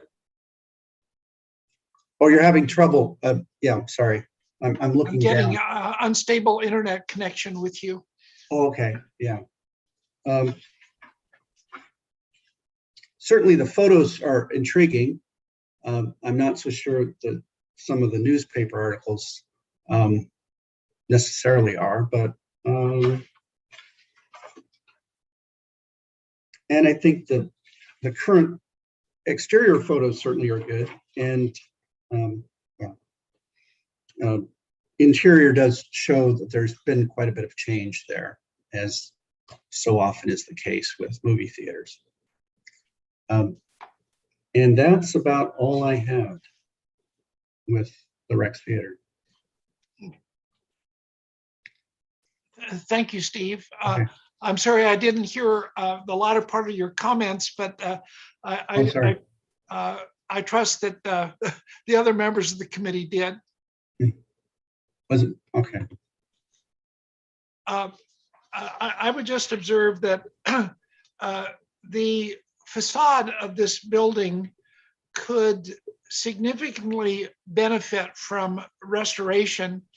And there is an illustration, figure 8, that shows a historic facade that I think is fairly attractive and more evocative of a theater of the first half of the 20th century. Also, the snack bar area seems to have been generally clobbered, but offsetting that is the projection studio and the main balcony and floor of the theater and some of the interior finishes. So as I looked at this property, I thought it has some redeeming features, and that restoration stabilization is certainly possible. It's just going to take some energy to get there. Gwen, do you have a motion for the committee? Well, I have another comment before I go there. I heard more comments around what kind of entertainment, how it might have happened in that space. And then referring back to the original theater again, it had an orchestra pit. It had a stage area for plays, film, and vaudeville. And that was 1940 to 1922. And so that's to me is another connective tissue from the original to the second Rex theater they talk about that would be really building a strong historical picture of Vail's strength in supporting theater within their community over the years, and that it would not necessarily need be compared to another city's of taking, of saying, well, they were better, so that's why we're only, I don't know what we don't have them in the room, so we don't have any way of asking that question today. But I suggest that that is also under consideration for what I will say. And I'm not, this is not an easy one. I feel more comfortable asking with all of the input that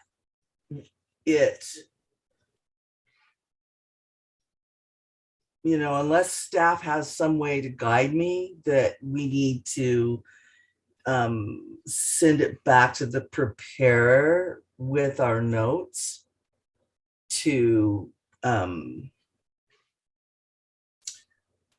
connect and make the integrity of this nomination more cohesive, to bring in comparative photos, to bring in some of the photos of the first theater. I mean, just to get a sense of Vail itself and comparing Vail to itself instead of outside of it, and to consider expanding the end date for its significance. So Gwen, are you giving us a motion to table? Yes. Is there a second to Gwen's motion? Second. I hear a second from Julie. Discussion of this matter to table this nomination. Anyone who has comments, please chime in.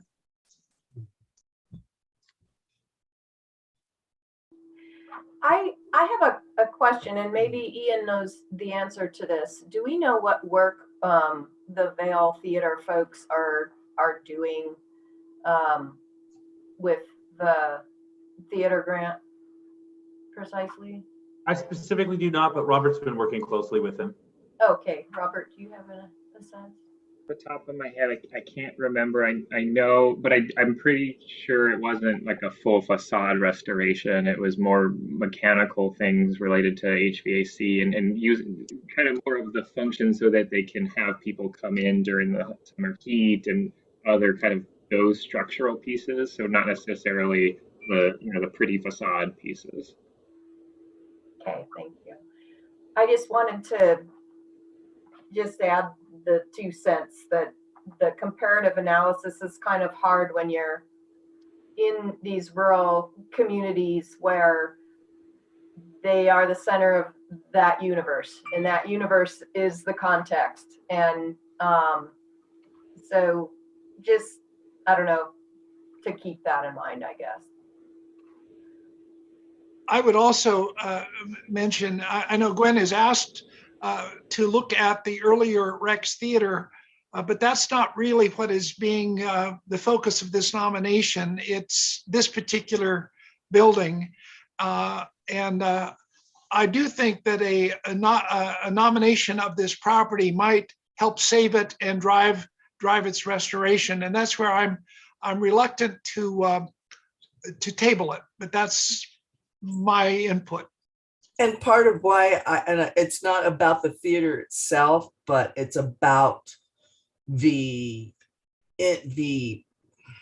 resources that were brought to that theater through people and entertainment that tell the voice of Vail, not the structure as far as that's concerned, because that helps to inform of who, you know, the resources that supported the New Rex Theater through entertainment and the different types of entertainment and resources. Well, I think Steve has brought up a very interesting matter of what was the support for the silent movies during the first few years that this theater was open. Was it a piano, or were they just totally silent films? There are some unanswered issues or questions of that sort that are before us. Yes, and I was also wondering if, like, when the first talking movie came, that must have been a big event. So that's something missing from that story.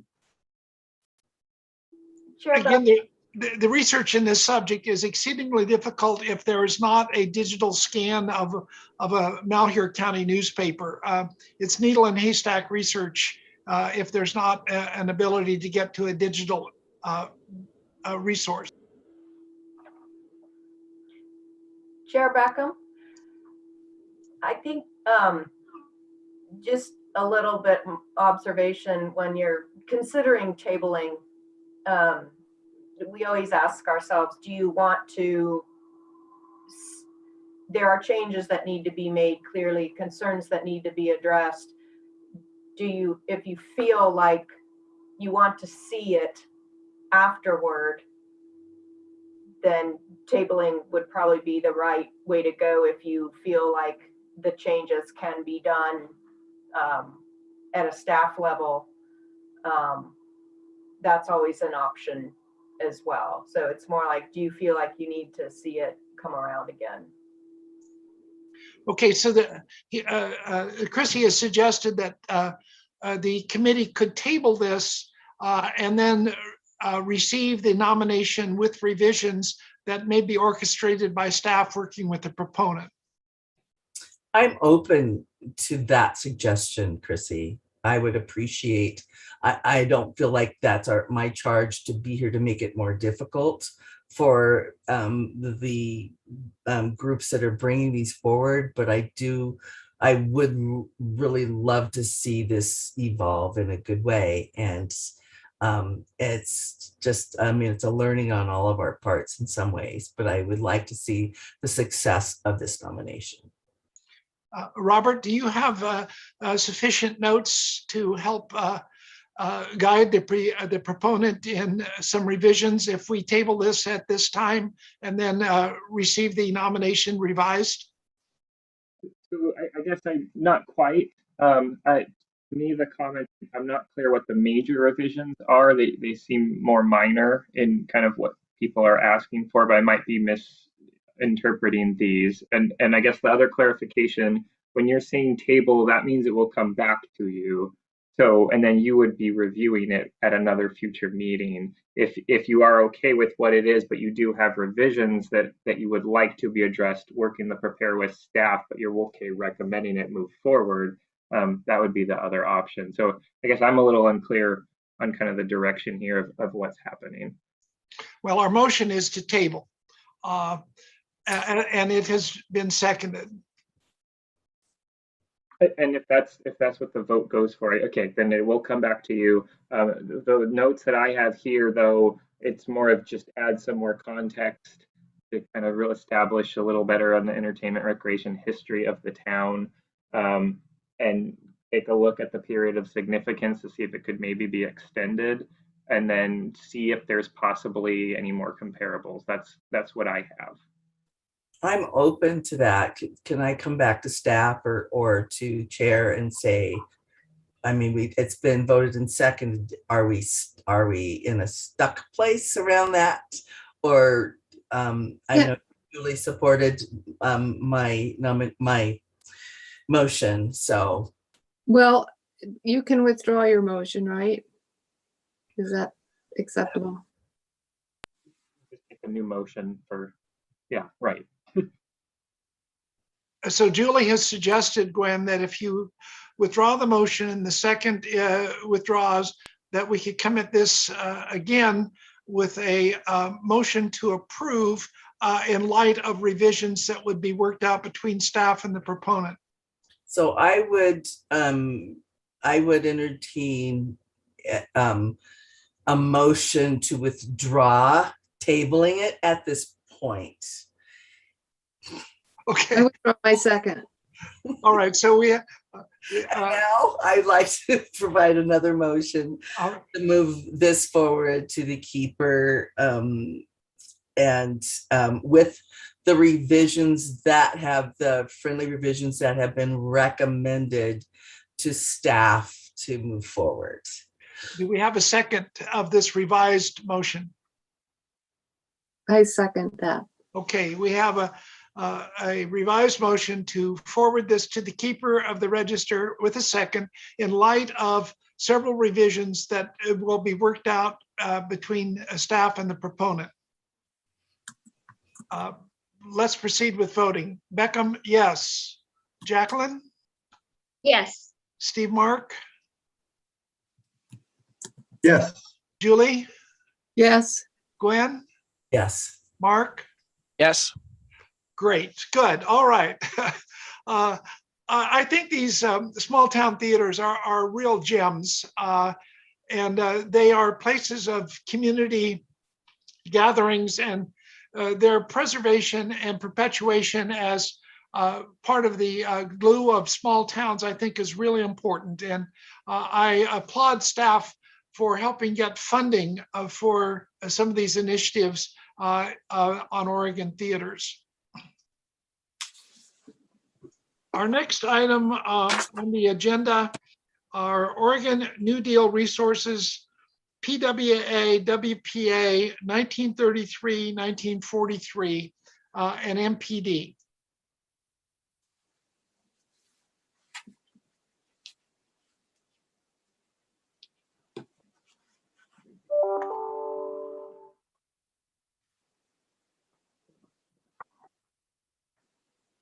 There we go. The MPD geographical boundaries is the entire state of Oregon. For this property, the period of significance that is defined in this MPD starts in 1933, beginning with the New Deal, and the PWA and WPA pieces ending in 1943, when that was the year that funding was allocated to any New Deal programs, including the WPA.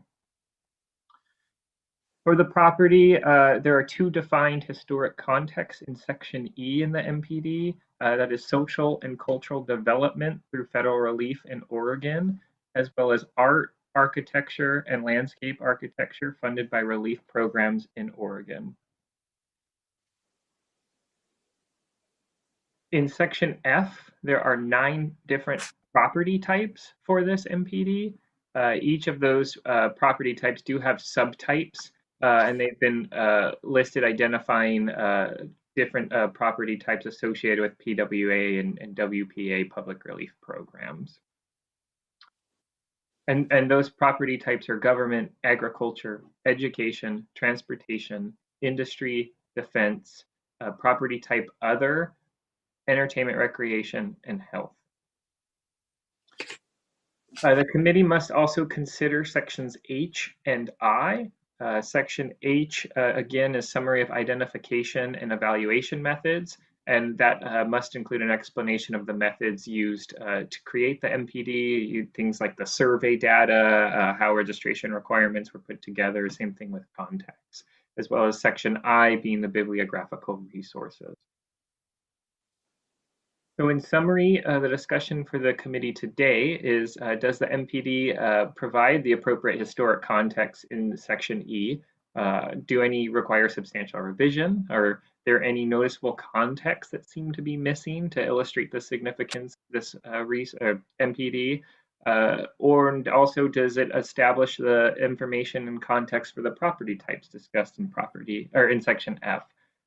In section F, does that have appropriate registration requirements? Is it clear how integrity relates to those registration requirements and the different property types? Comments regarding this proposed MPD, we did not receive any as of today for this MPD. And other than that, I'm available if there are any questions from the committee. Robert, I believe that I circulated a memo on the 20th of October, and there was also one from David Harrelson in regard to this MPD. That is correct.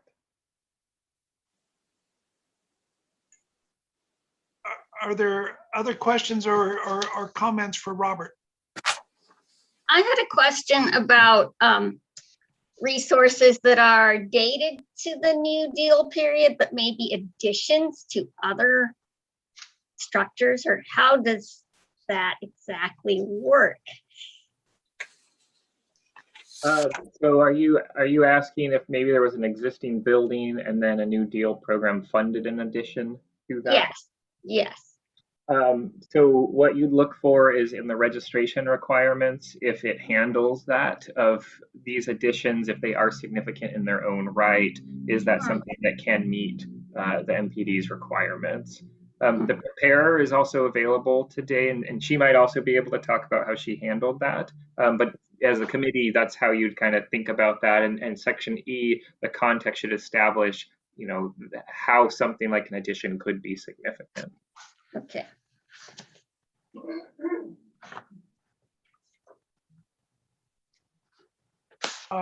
Robert, are we ready for the preparer of the nomination to comment? All right, we have Sarah Monroe today. Sarah, I will allow you to talk in a second. You may have to unmute yourself. Can you hear me? Yes. Yes. Well, excuse me. I just had a few things that I wanted to say.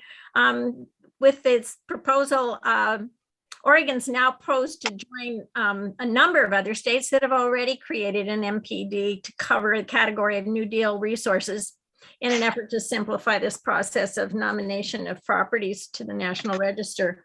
Now, a minimum of about 80 years old, New Deal resources are more vulnerable than ever, increasingly at risk of incompatible renovations, vacancy, or demolition.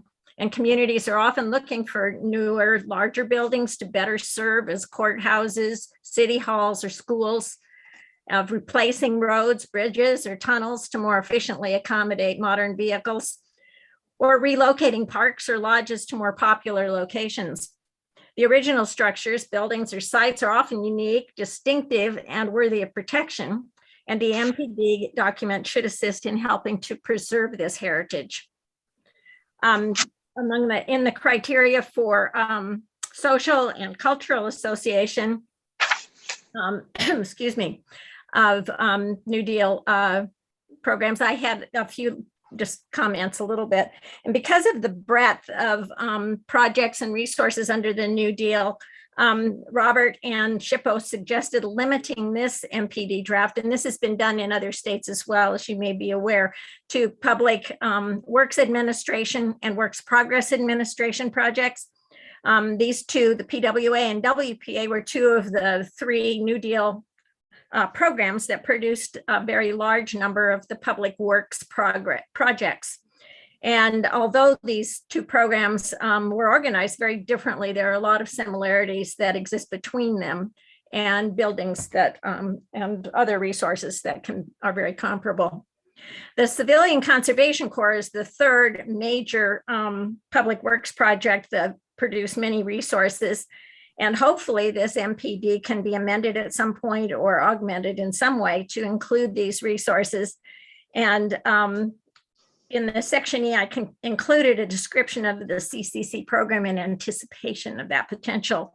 I mention this particularly because I found very little involvement of African American or of Native American excuse me, in PWA or WPA projects. However, CCC programs included at first non-segregated and later segregated African-American companies, and some of these did operate in the West.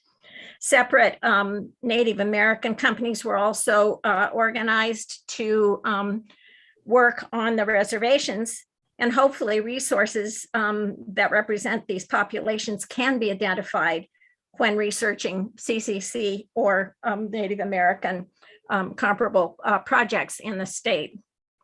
I think that would be very important. Other New Deal programs were also discussed in developing the historic content text in this draft, including those that commission murals or other artwork. This is maybe one place that I might be able to respond a little bit to Jacqueline's question about the New Deal modification that might have been done to an already existing resource.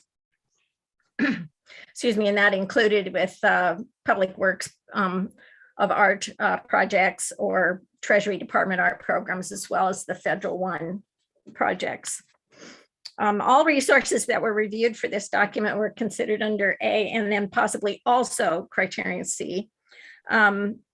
The excavations of work camps under the CCC or the Farm Security Administration might identify resources that could be considered under criterion D. This is something that, of course, I didn't go into, but I had in my mind an exploratory excavation of a camp, summit camp up on Mount Hood by the Forest Service, which was the site of the camp for workers on the Timberline Lodge. So as Robert mentioned, all the resources must be in the state, and they can have local, state, or national significance. That's also possible, and that the period is encompassed in the years of the New Deal. They're all considered significant in the area of politics or government because they were funded at least partly under federal programs, and funding might be one of several ways that links a resource to the New Deal. We did not make it a requirement to determine which of the two programs might have funded the project, so that it might not always be a requirement to show whether it was PWA or WPA. And the resources is also to show that it provided or expanded services for which funding might not otherwise have been available. Among the 7 aspects of integrity considered, all the resources nominated under this MPD must retain aspects of association and feeling and sufficient historic integrity to communicate the significance of the resource. The additional registration requirements listed under specific property types, based on their original purpose, most of the New Deal resources fell into government, education, transportation, dams, camps, and recreation or entertainment.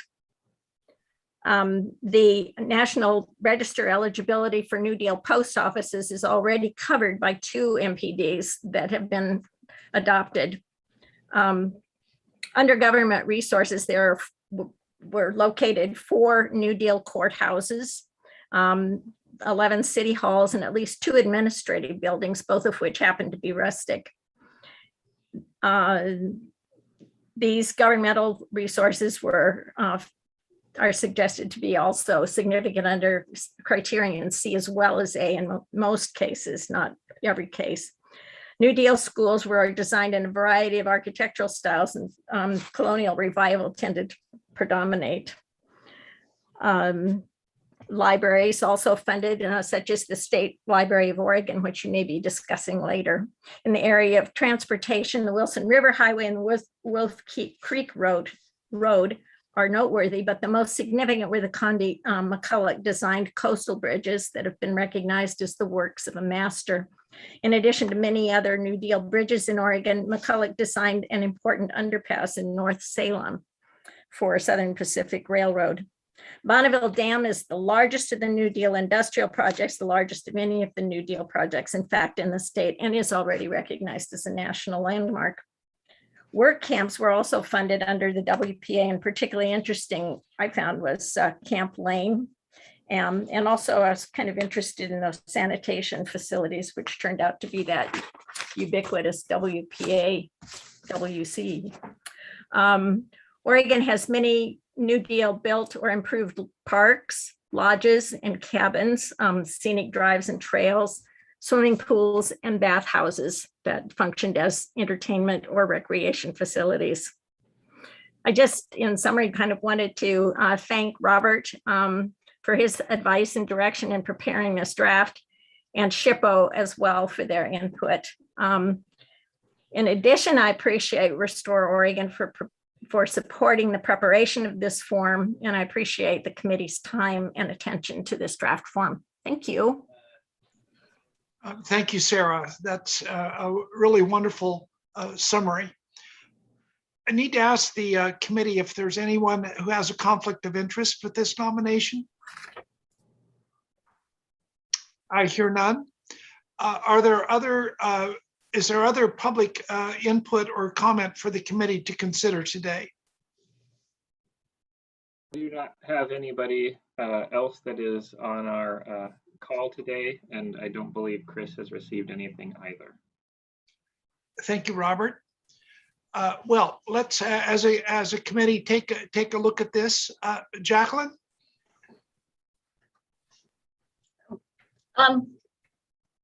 I think this is a great document. It's got I think it's a very comprehensive look at the different programs and a really good list of the resources in the back that can help us identify places to look at, and it's also captures a lot of structures that may not have been looked at before in a lot of inventories. So I think that's great. And then I was just out of curiosity, wanted to know if there was any Asian American participation in some of these. And I did notice that some Chinese Americans who could not become citizens could not participate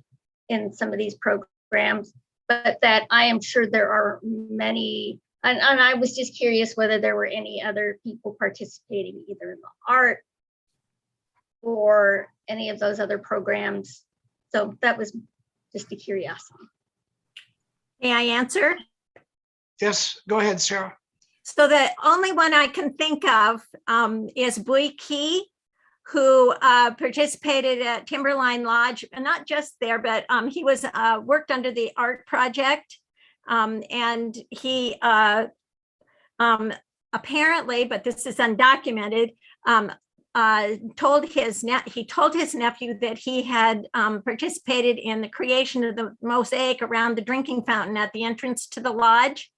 In addition, years and years ago, was given 3 pieces of small sculptures that he had made, and he gave them to Gladys Everett, who was the head of the Professional and Women's Project during the WPA and the construction of Timberline. They were not intended to be for Timberline. 2 of them were pomegranates, and one was a carp,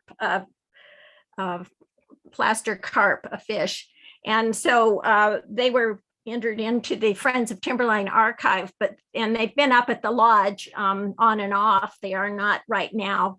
And then you can see Bui Ki's work also at Portland Art Museum.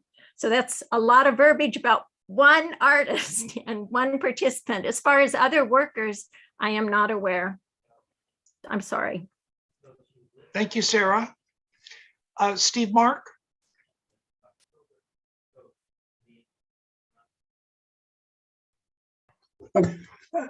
Just one thing I was wondering about, as far as a question for you, Sarah, would be, were you able to unravel funding formulas to some extent? I know that that's often can be one of the more difficult parts of research for a document like this. No, I did Okay. not. I felt like there was a big difference between the PWA projects that were much more highly organized. They get it from a federal level, almost always involved an architect, and the WPA projects, which tended to be a little bit more local, may not have been vetted in the same way. And just the one example that just seemed to me is like this WPA camp that was camp that became Camp Lane.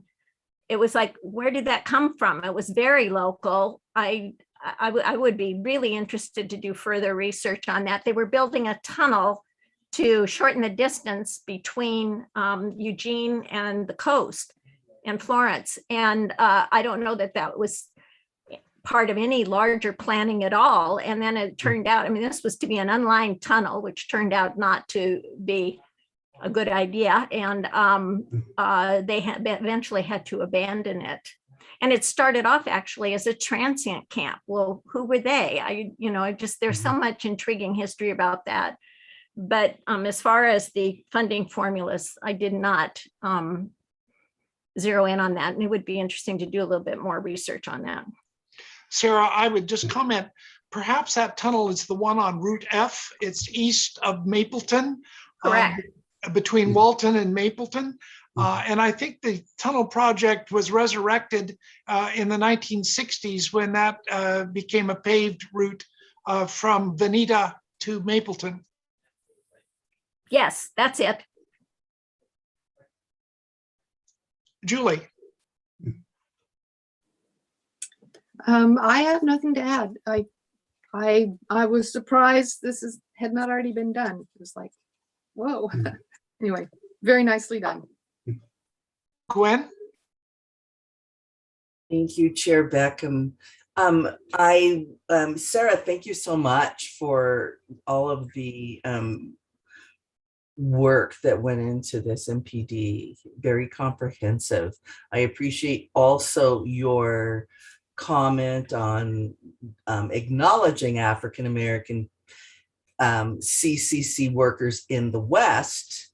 And in that note, to say that I know of at least one African-American CCC group, I want to say Southern Oregon, but Oregon Public Broadcasting also did a show.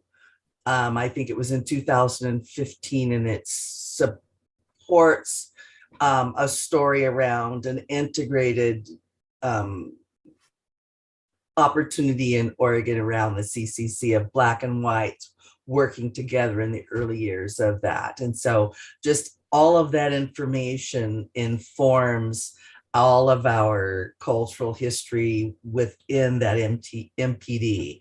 And I would love to see that incorporated in the space. But I so appreciate all the work that you've done up front. I mean, wow.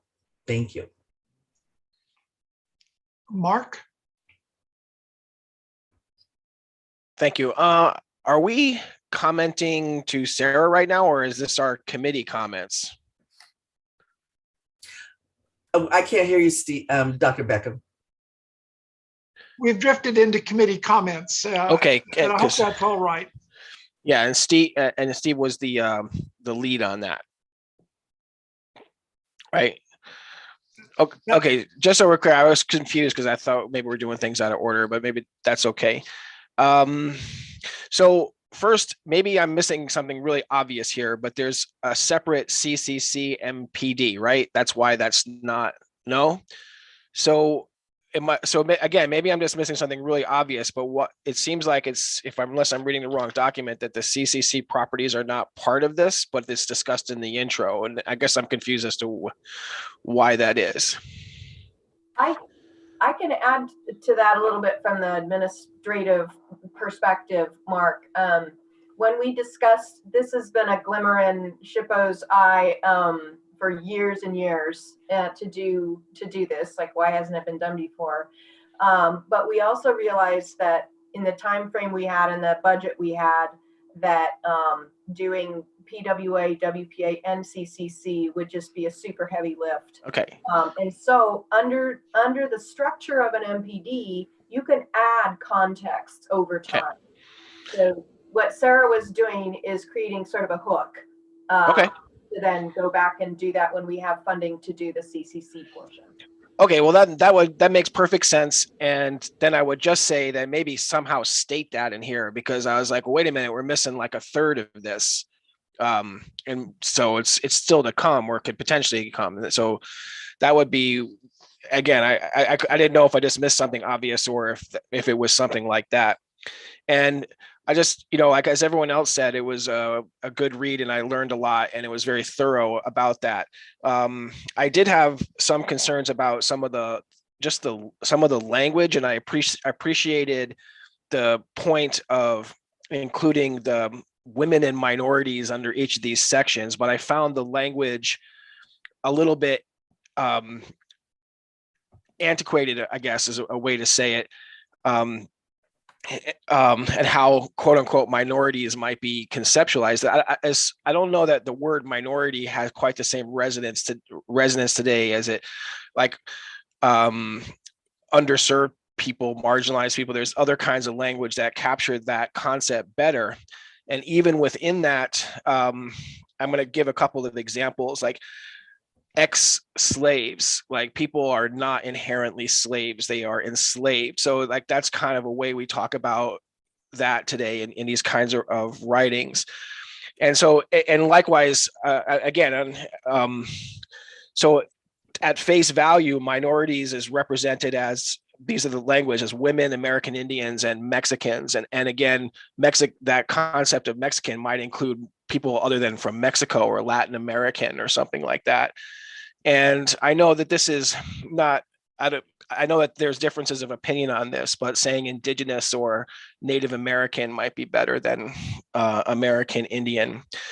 And then finally, on that same token, these New Deal programs today, Italians and Irish and Poles wouldn't be necessarily minorities as conceptualized here, but in the 1930s, they sure were. And I know that from my own family's experiences. So at that time, a lot of immigrants right off the boat were sent out to places like Oregon, who they didn't even speak English. And again, I know that from my own family's experience. And so if that category of how this affected unmainstreamed Americans, I mean, there should be some nod to that immigrant experience of Italians, Poles, Irish, Jews that, that came out here in that period of time. And that was partially their ticket to citizenship that was kickstarted there and then accelerated through World War II. So again, that's partially a little bit of terminology, but I think it's if it's a question of inclusion and widening the perspectives represented, I think that could be added to this. Thank you very much, Mark. That's really useful. I'll comment just briefly, and then we'll circle back to Steve Mark for a summary comment and a motion on this. First, I want to thank Sarah for her really ambitious embrace of this complex topic. She not only explored the dimensions of these programs, but gave us numerous examples of where they actually touched the ground and had impact in Oregon. I want to use this just as a very brief teaching moment. One of my favorite resources is from the WPA County Historical Records Inventory. And Sarah has mentioned it briefly. There were 36 county histories prepared by the Federal Works Agency, WPA, between 1935 and 1942. 17 of those volumes were published. The others are in typescript and they're preserved in the state library. And what is useful about these volumes is that they are county histories rigorously documented. Some of them, like the one for Coos County, nearly 320 pages in length. and they really supplement an overview of county history from those that were published as mug books in the late 19th century. They're really useful for documentation, and they were developed by drawing upon the county records as they were being inventoried. I have used these guides as a weapon, and I'll give just one example. In 1975, I was doing a project in Tillamook County, and I went to the Tillamook County Courthouse to the clerk's office and asked to see the plat records of beach communities, and particularly Nescoin. The woman in the clerk's office greeted me at about 8:30 in the morning, and she said, "We don't have any records like that." And I said, "I'm sorry, but you do, and this is a public archive, and I'm here to see them." She said, "If you have a problem, take it somewhere else." So I did. I walked down to the county commissioner's office, and I had this volume, the WPA County Archive Guide for Tillamook County, in hand. And I turned to the section that showed the floor plan of the county courthouse. And I said, "The records that I want are in a wooden case in the vault, down the circular stairway in the basement below the clerk's office." The county commissioner's secretary then walked with me down that marble floor to the clerk's office, and she said, "Professor Beckham is here. Here is the guide to your county archives. Give him anything he wants to see."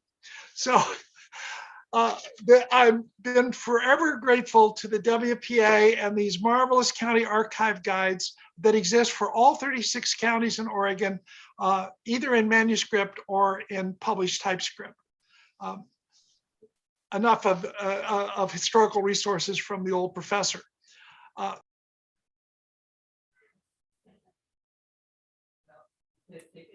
We can't hear you anymore. You silenced yourself. I'm sorry. Let's turn to Steve Mark for any further comment and a motion for the committee to consider.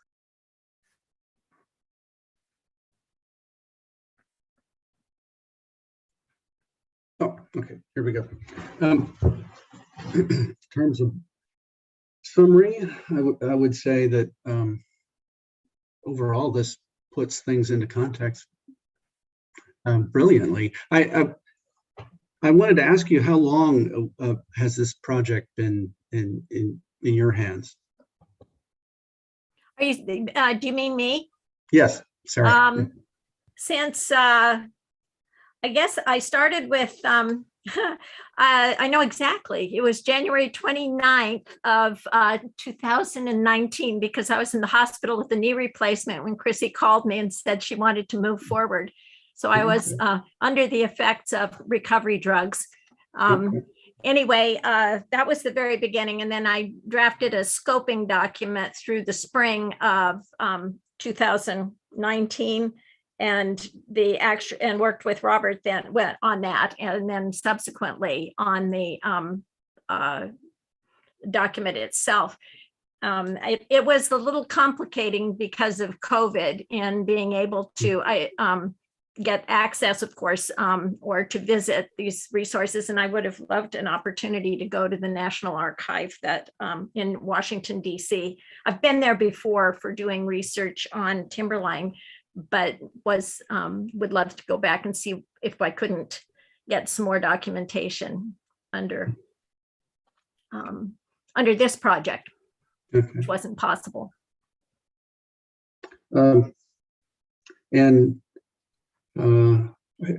Anyway, there's so many questions that arise from each section. So perhaps maybe I should just go ahead and make a motion unless there's objections to that. The motion, it would be I move to forward forward this multiple property documentation on Oregon New Deal resources from the PWA and WPA to the National Park Service. Thank you, Steve. Is there a second? This is Gwen. I would second it with the friendly recommendations that the language around our ethnic groups are updated and brought appropriate. And if there are others that are in there that those also be added. So with that, I would second it with those changes. We have a second with some recommended revisions in language. Any further discussion by the committee? Okay, let's vote. Beckham, yes. Jacqueline? Yes. Stephen, Mark? Yes. Julie? Yes. Gwen? Yes. Mark? Yes. Approved. Good work, Sarah. Thank you. And thank you, staff, for aiding and abetting this complicated nomination. I think this document will provide a lot of clarity and guidance for future National Register and inventory projects in the state of Oregon. We turn next to an example of a WPA PWA project through the MPD, the State Library of Oregon.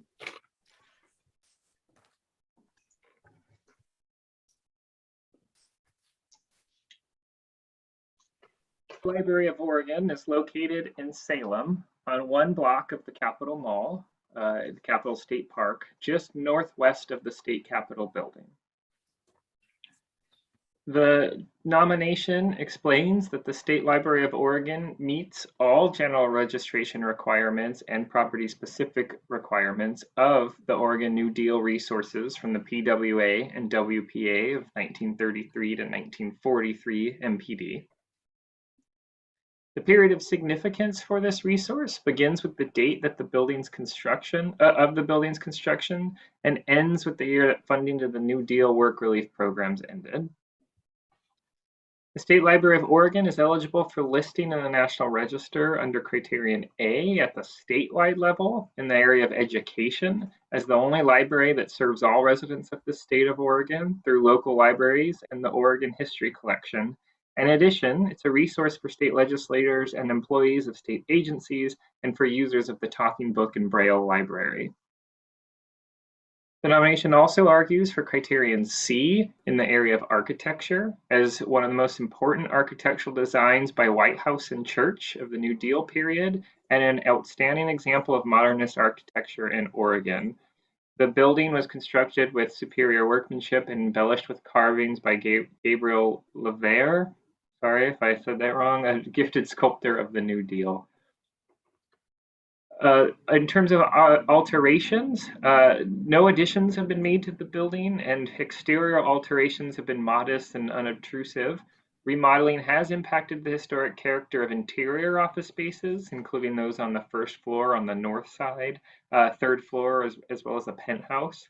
However, integrity is high, as the nomination argues, in the areas frequented by the public, including the entry vestibules, the lobbies, and elevator cab on the first floor, as well as those that reflect the original library functions, including the library lobby, the public catalog room, elevator and stair lobbies, and the corridors and reference rooms.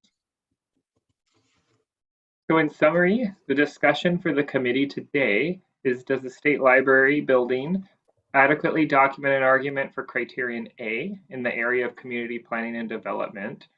Does it also make a case for Criterion C in the area of architecture? Does it have appropriate integrity related to those criteria in areas of significance? And does it meet the registration requirements that are outlined in the MPD? Regarding comments received for this nomination, we did receive comments from the CLG, which you have been provided a copy of. The CLG believed the preparer had made an adequate case for the nomination, and they did recommend approval. They did have a few comments and recommendations to strengthen the nomination. That included adding a more thorough listing of the alterations to the building over the years, particularly on the interior. And they felt that if the preparer looked through city building permits or maybe the Department of Administrative Services records, that would give them the information for that. They would also like a little more emphasis on the character defining features throughout the building. Does the committee have any questions for me?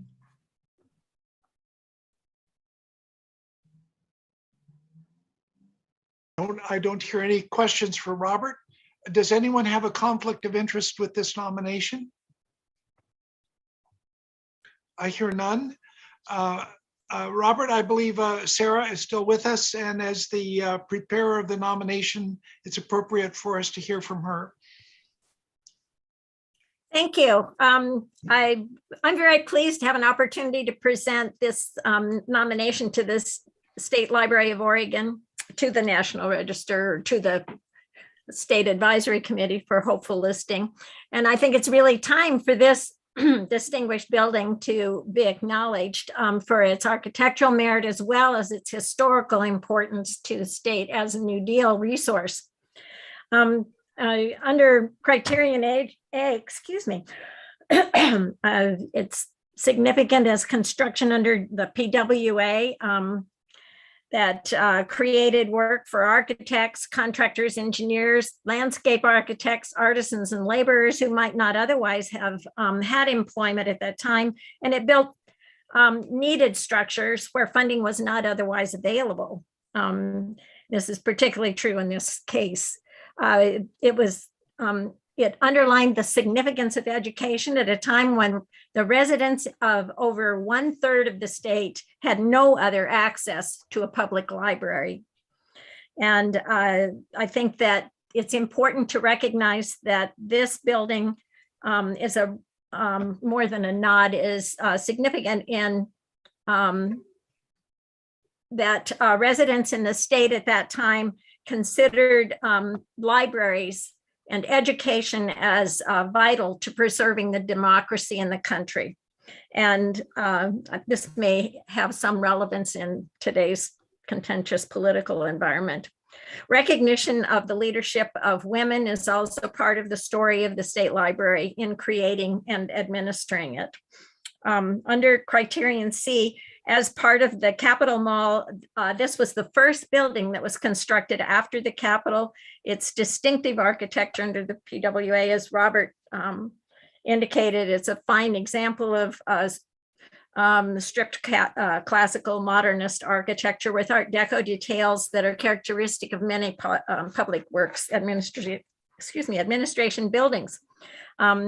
White House and Church were significant architects. They did a number of buildings during the New Deal, and this was probably their most significant one.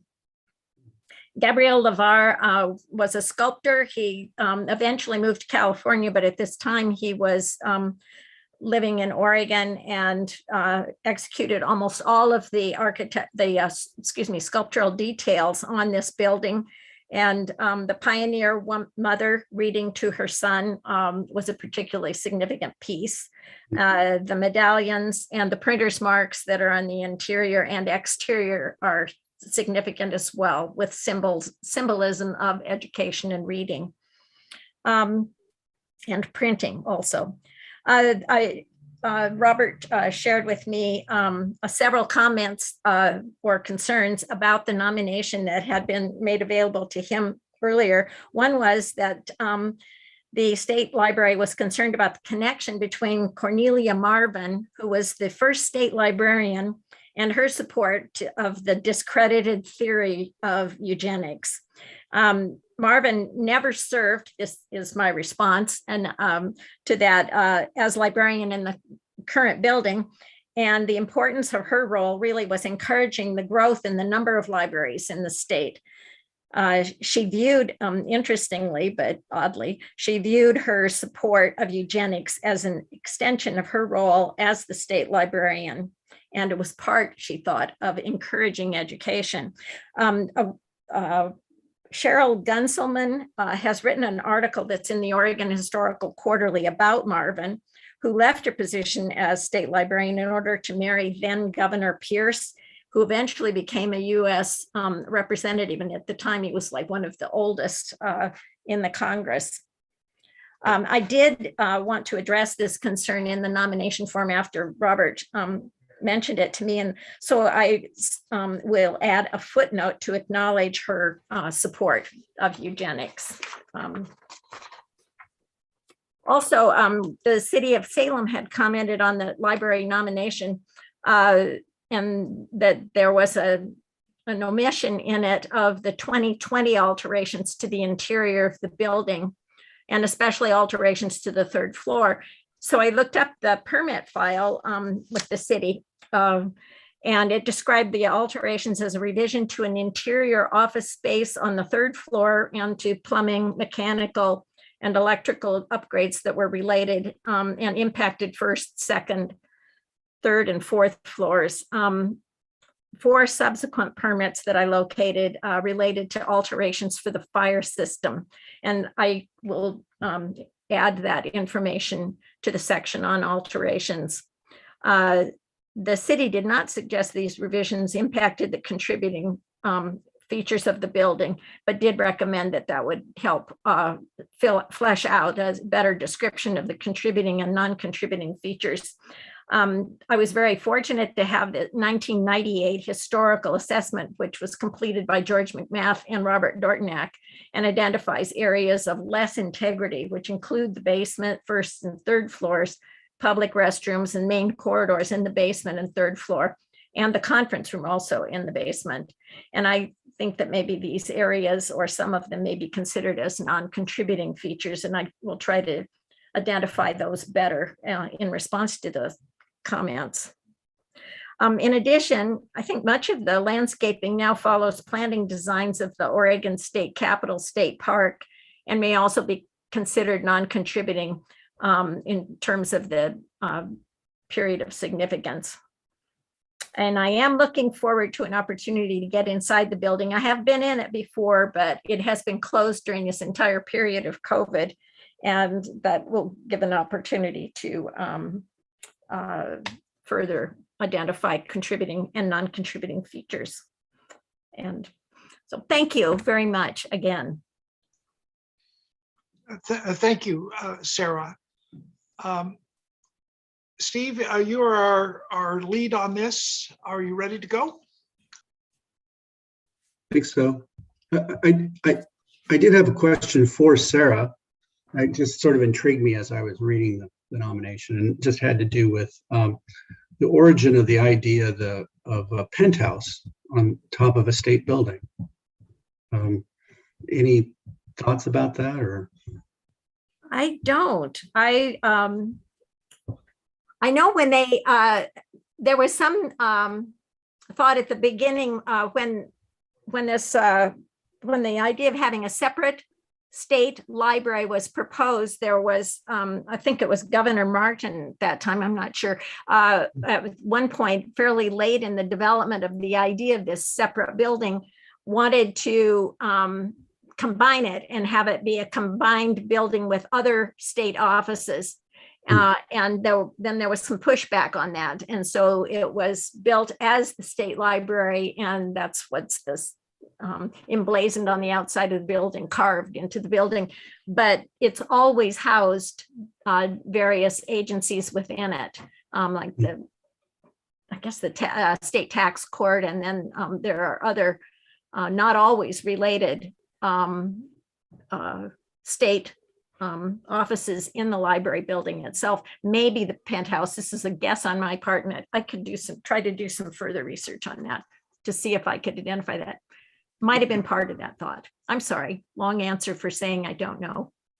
no, that's fine. No, it'd be interesting just from a design perspective to have a little more information, but not sure if it's recoverable or not. So overall, I mean, it's a building that a lot of people love, and so it many people don't take much convincing for the state library. In terms of anything technical, I was also wondering about,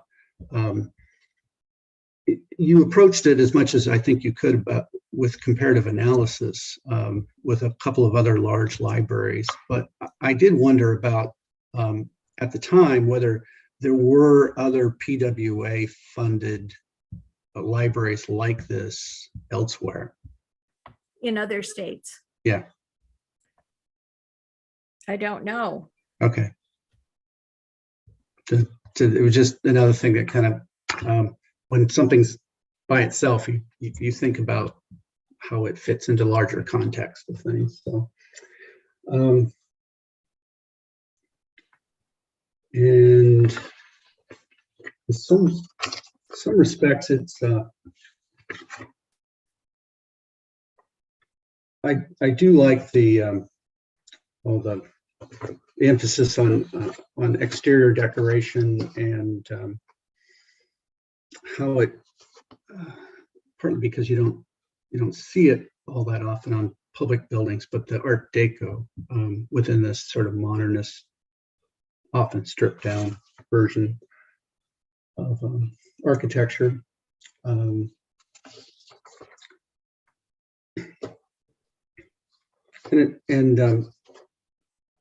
the continuity in service throughout much of the state. And I guess my question, does it still play those, there may have been a little bit more added on to the in terms of its present significance. Does it still play that coordinating role that it once had? That's a question to me? Yes.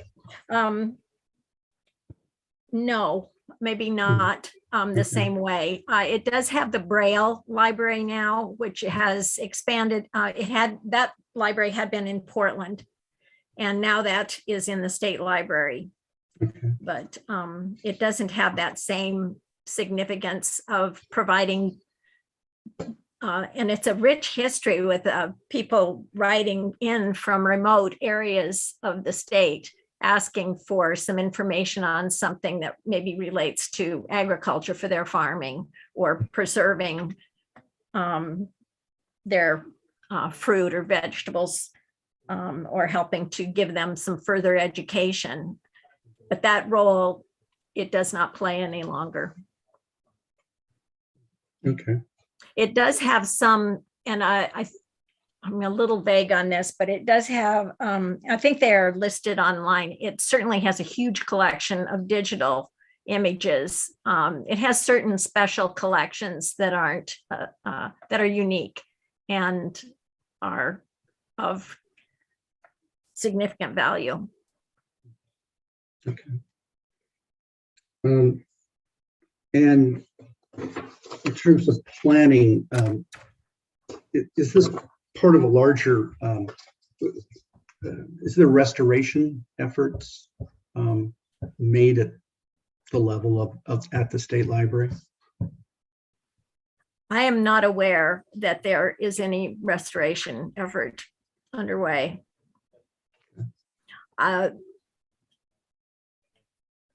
It might be that kind of information would be available at the, and Robert, you may know this, at DAS, some of the future planning that I'm not aware of.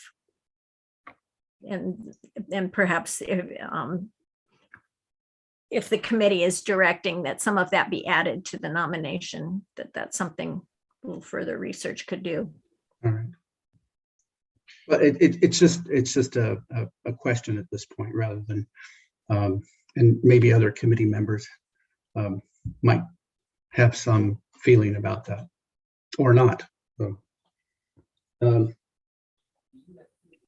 overall, though, I think the points about integrity are very, very well made, as well as the significance, and it certainly helps to have an MPD like the one you just produced, backing a kind of first nomination from it, like this one.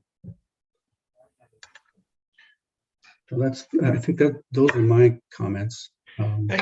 Thank you, Steve. Right. Mark, do you have any comments or questions? No, other than to express appreciation for the nomination and the building. Julie? Nothing to add. Jackie? My only issue was that there is no photograph of the pioneer woman reading, and that seemed like a very significant thing. I do understand that you were limited by not being able to enter the building, but I also was unable to find an image of it just on an internet search either. So I think that might be, if possible, to include that. And I also really enjoyed reading about how the library provided services to the blind. And that was a really interesting aspect I didn't know about. So. Thank you, Jackie. I have a few comments. This nomination was a wonderful affirmation for a history that I knew only in part. My memories of this building go back 65 years ago when I arrived in Salem to participate in a program called Youth and Government. And we were to research and propose legislation, and we actually met in the state capitol across the street. And I recall the atmosphere of the South Room on the second floor of this building as really quite awesome. I was a country kid from a little town in southwestern Oregon that had a Carnegie Library, and I'd never seen so grand a building as this one. The resources were remarkable because for decades, the staff had subject indexed the Oregonian, the Oregon Journal, the Oregon Capital Journal, and the Oregon Statesman. And there were thousands of index cards that referenced legislation or subject issues that really facilitated research. And that was part of the assistance that the staff could provide either to researchers who came in or to those who wrote those tens of thousands of letters every year to the state library. I think Sarah has also made very evident in this nomination that this was the lending library to rural Oregon. And that was a very important service because there were thousands, tens of thousands of books that were mailed out either to individual patrons or rural libraries from the holdings of the state library. Sarah has also mentioned, just briefly, but it's important, that the third floor of this building served for several decades as the state archives. And I remember going there to do research, and invariably I ended up being buttonholed by David Dunaway, the state archivist, the grandson of Abigail Scott Dunaway, who was as full of historical information as the documents that he was curator for in the state archives. Today, the archives, of course, has its own little jewel box of a building farther north on the mall where those state records are housed. And this building is remarkable. It is quiet, it's understated. I think it's really elegant. And Sarah has lifted up for us the significance of this, both historically and architecturally. Chrissy or other staff members, do you have any further comments before the committee entertains a motion? Chair Beckham, I do. I have to take this opportunity to thank Sarah and to thank Restore Oregon for partnering with us on this MPD and the state library nomination. You know, as the SHPO, we don't often get the opportunity to initiate nominations for places and things that we think are important. This has literally been talked about since, I don't know, for 15 years. And actually, Sarah, as soon as I became deputy SHPO, I think one of the first things I did was I called you, and we wanted to do it then in 2015. But it just didn't happen. So I'm so glad you stuck with us. You did a fantastic job. And again, thanks to Restore Oregon, our good partner. This is a super important building, and one of my top two in the state, and I couldn't be happier that this is happening today. So thank you. Steve, we'll turn to you then for a motion.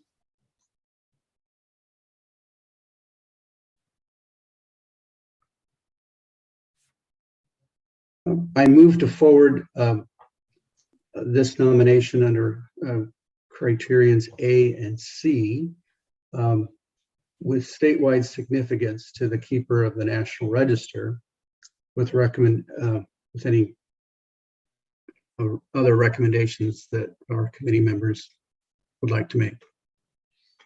Is there a second? I second. It has been moved and seconded. Before we vote, is there any further discussion or input?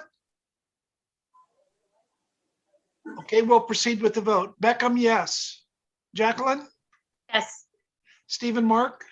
Yes. Julie Osborne? Yes. Mark Tveskoff? Yes. And Gwen voted affirmatively, though she had to leave the meeting. Wonderful. All right. Thank you, Sarah and staff, for this nomination in the MPD. This is, I think, a really important step forward in cultural preservation in Oregon. Thank you very much. I really appreciate all your consideration. And again, to just reiterate to Chrissy too, thank you. And thank you to Restore Oregon for making this possible. I've just loved doing this. It's been really fun. I want to extend our appreciation to Chris Hubble from Oregon State Parks for helping us with the public input component and staying with us through 2 days of this meeting. Chrissy, Robert, and Ian, or Jay, do any of you have further comments today? I do not. You peaked at about 10 people watching on YouTube. We didn't get any comments there. So yay, that's an audience. It really is. So I really enjoyed watching. Yes, right. Both watching you and the staff work just shows the diligence, sort of the investment in the program and the benefits it delivers for Oregonians. So just on behalf of Director Lisa Sumption and everybody at OPRD, thank you so much for your work. All right, committee. Well, thank you. I think that I believe that concludes our work for 2021. And we look forward to new adventures in 2022 and hopefully a return to in-person meetings. We'll see what the future holds. Thank you all. Take care.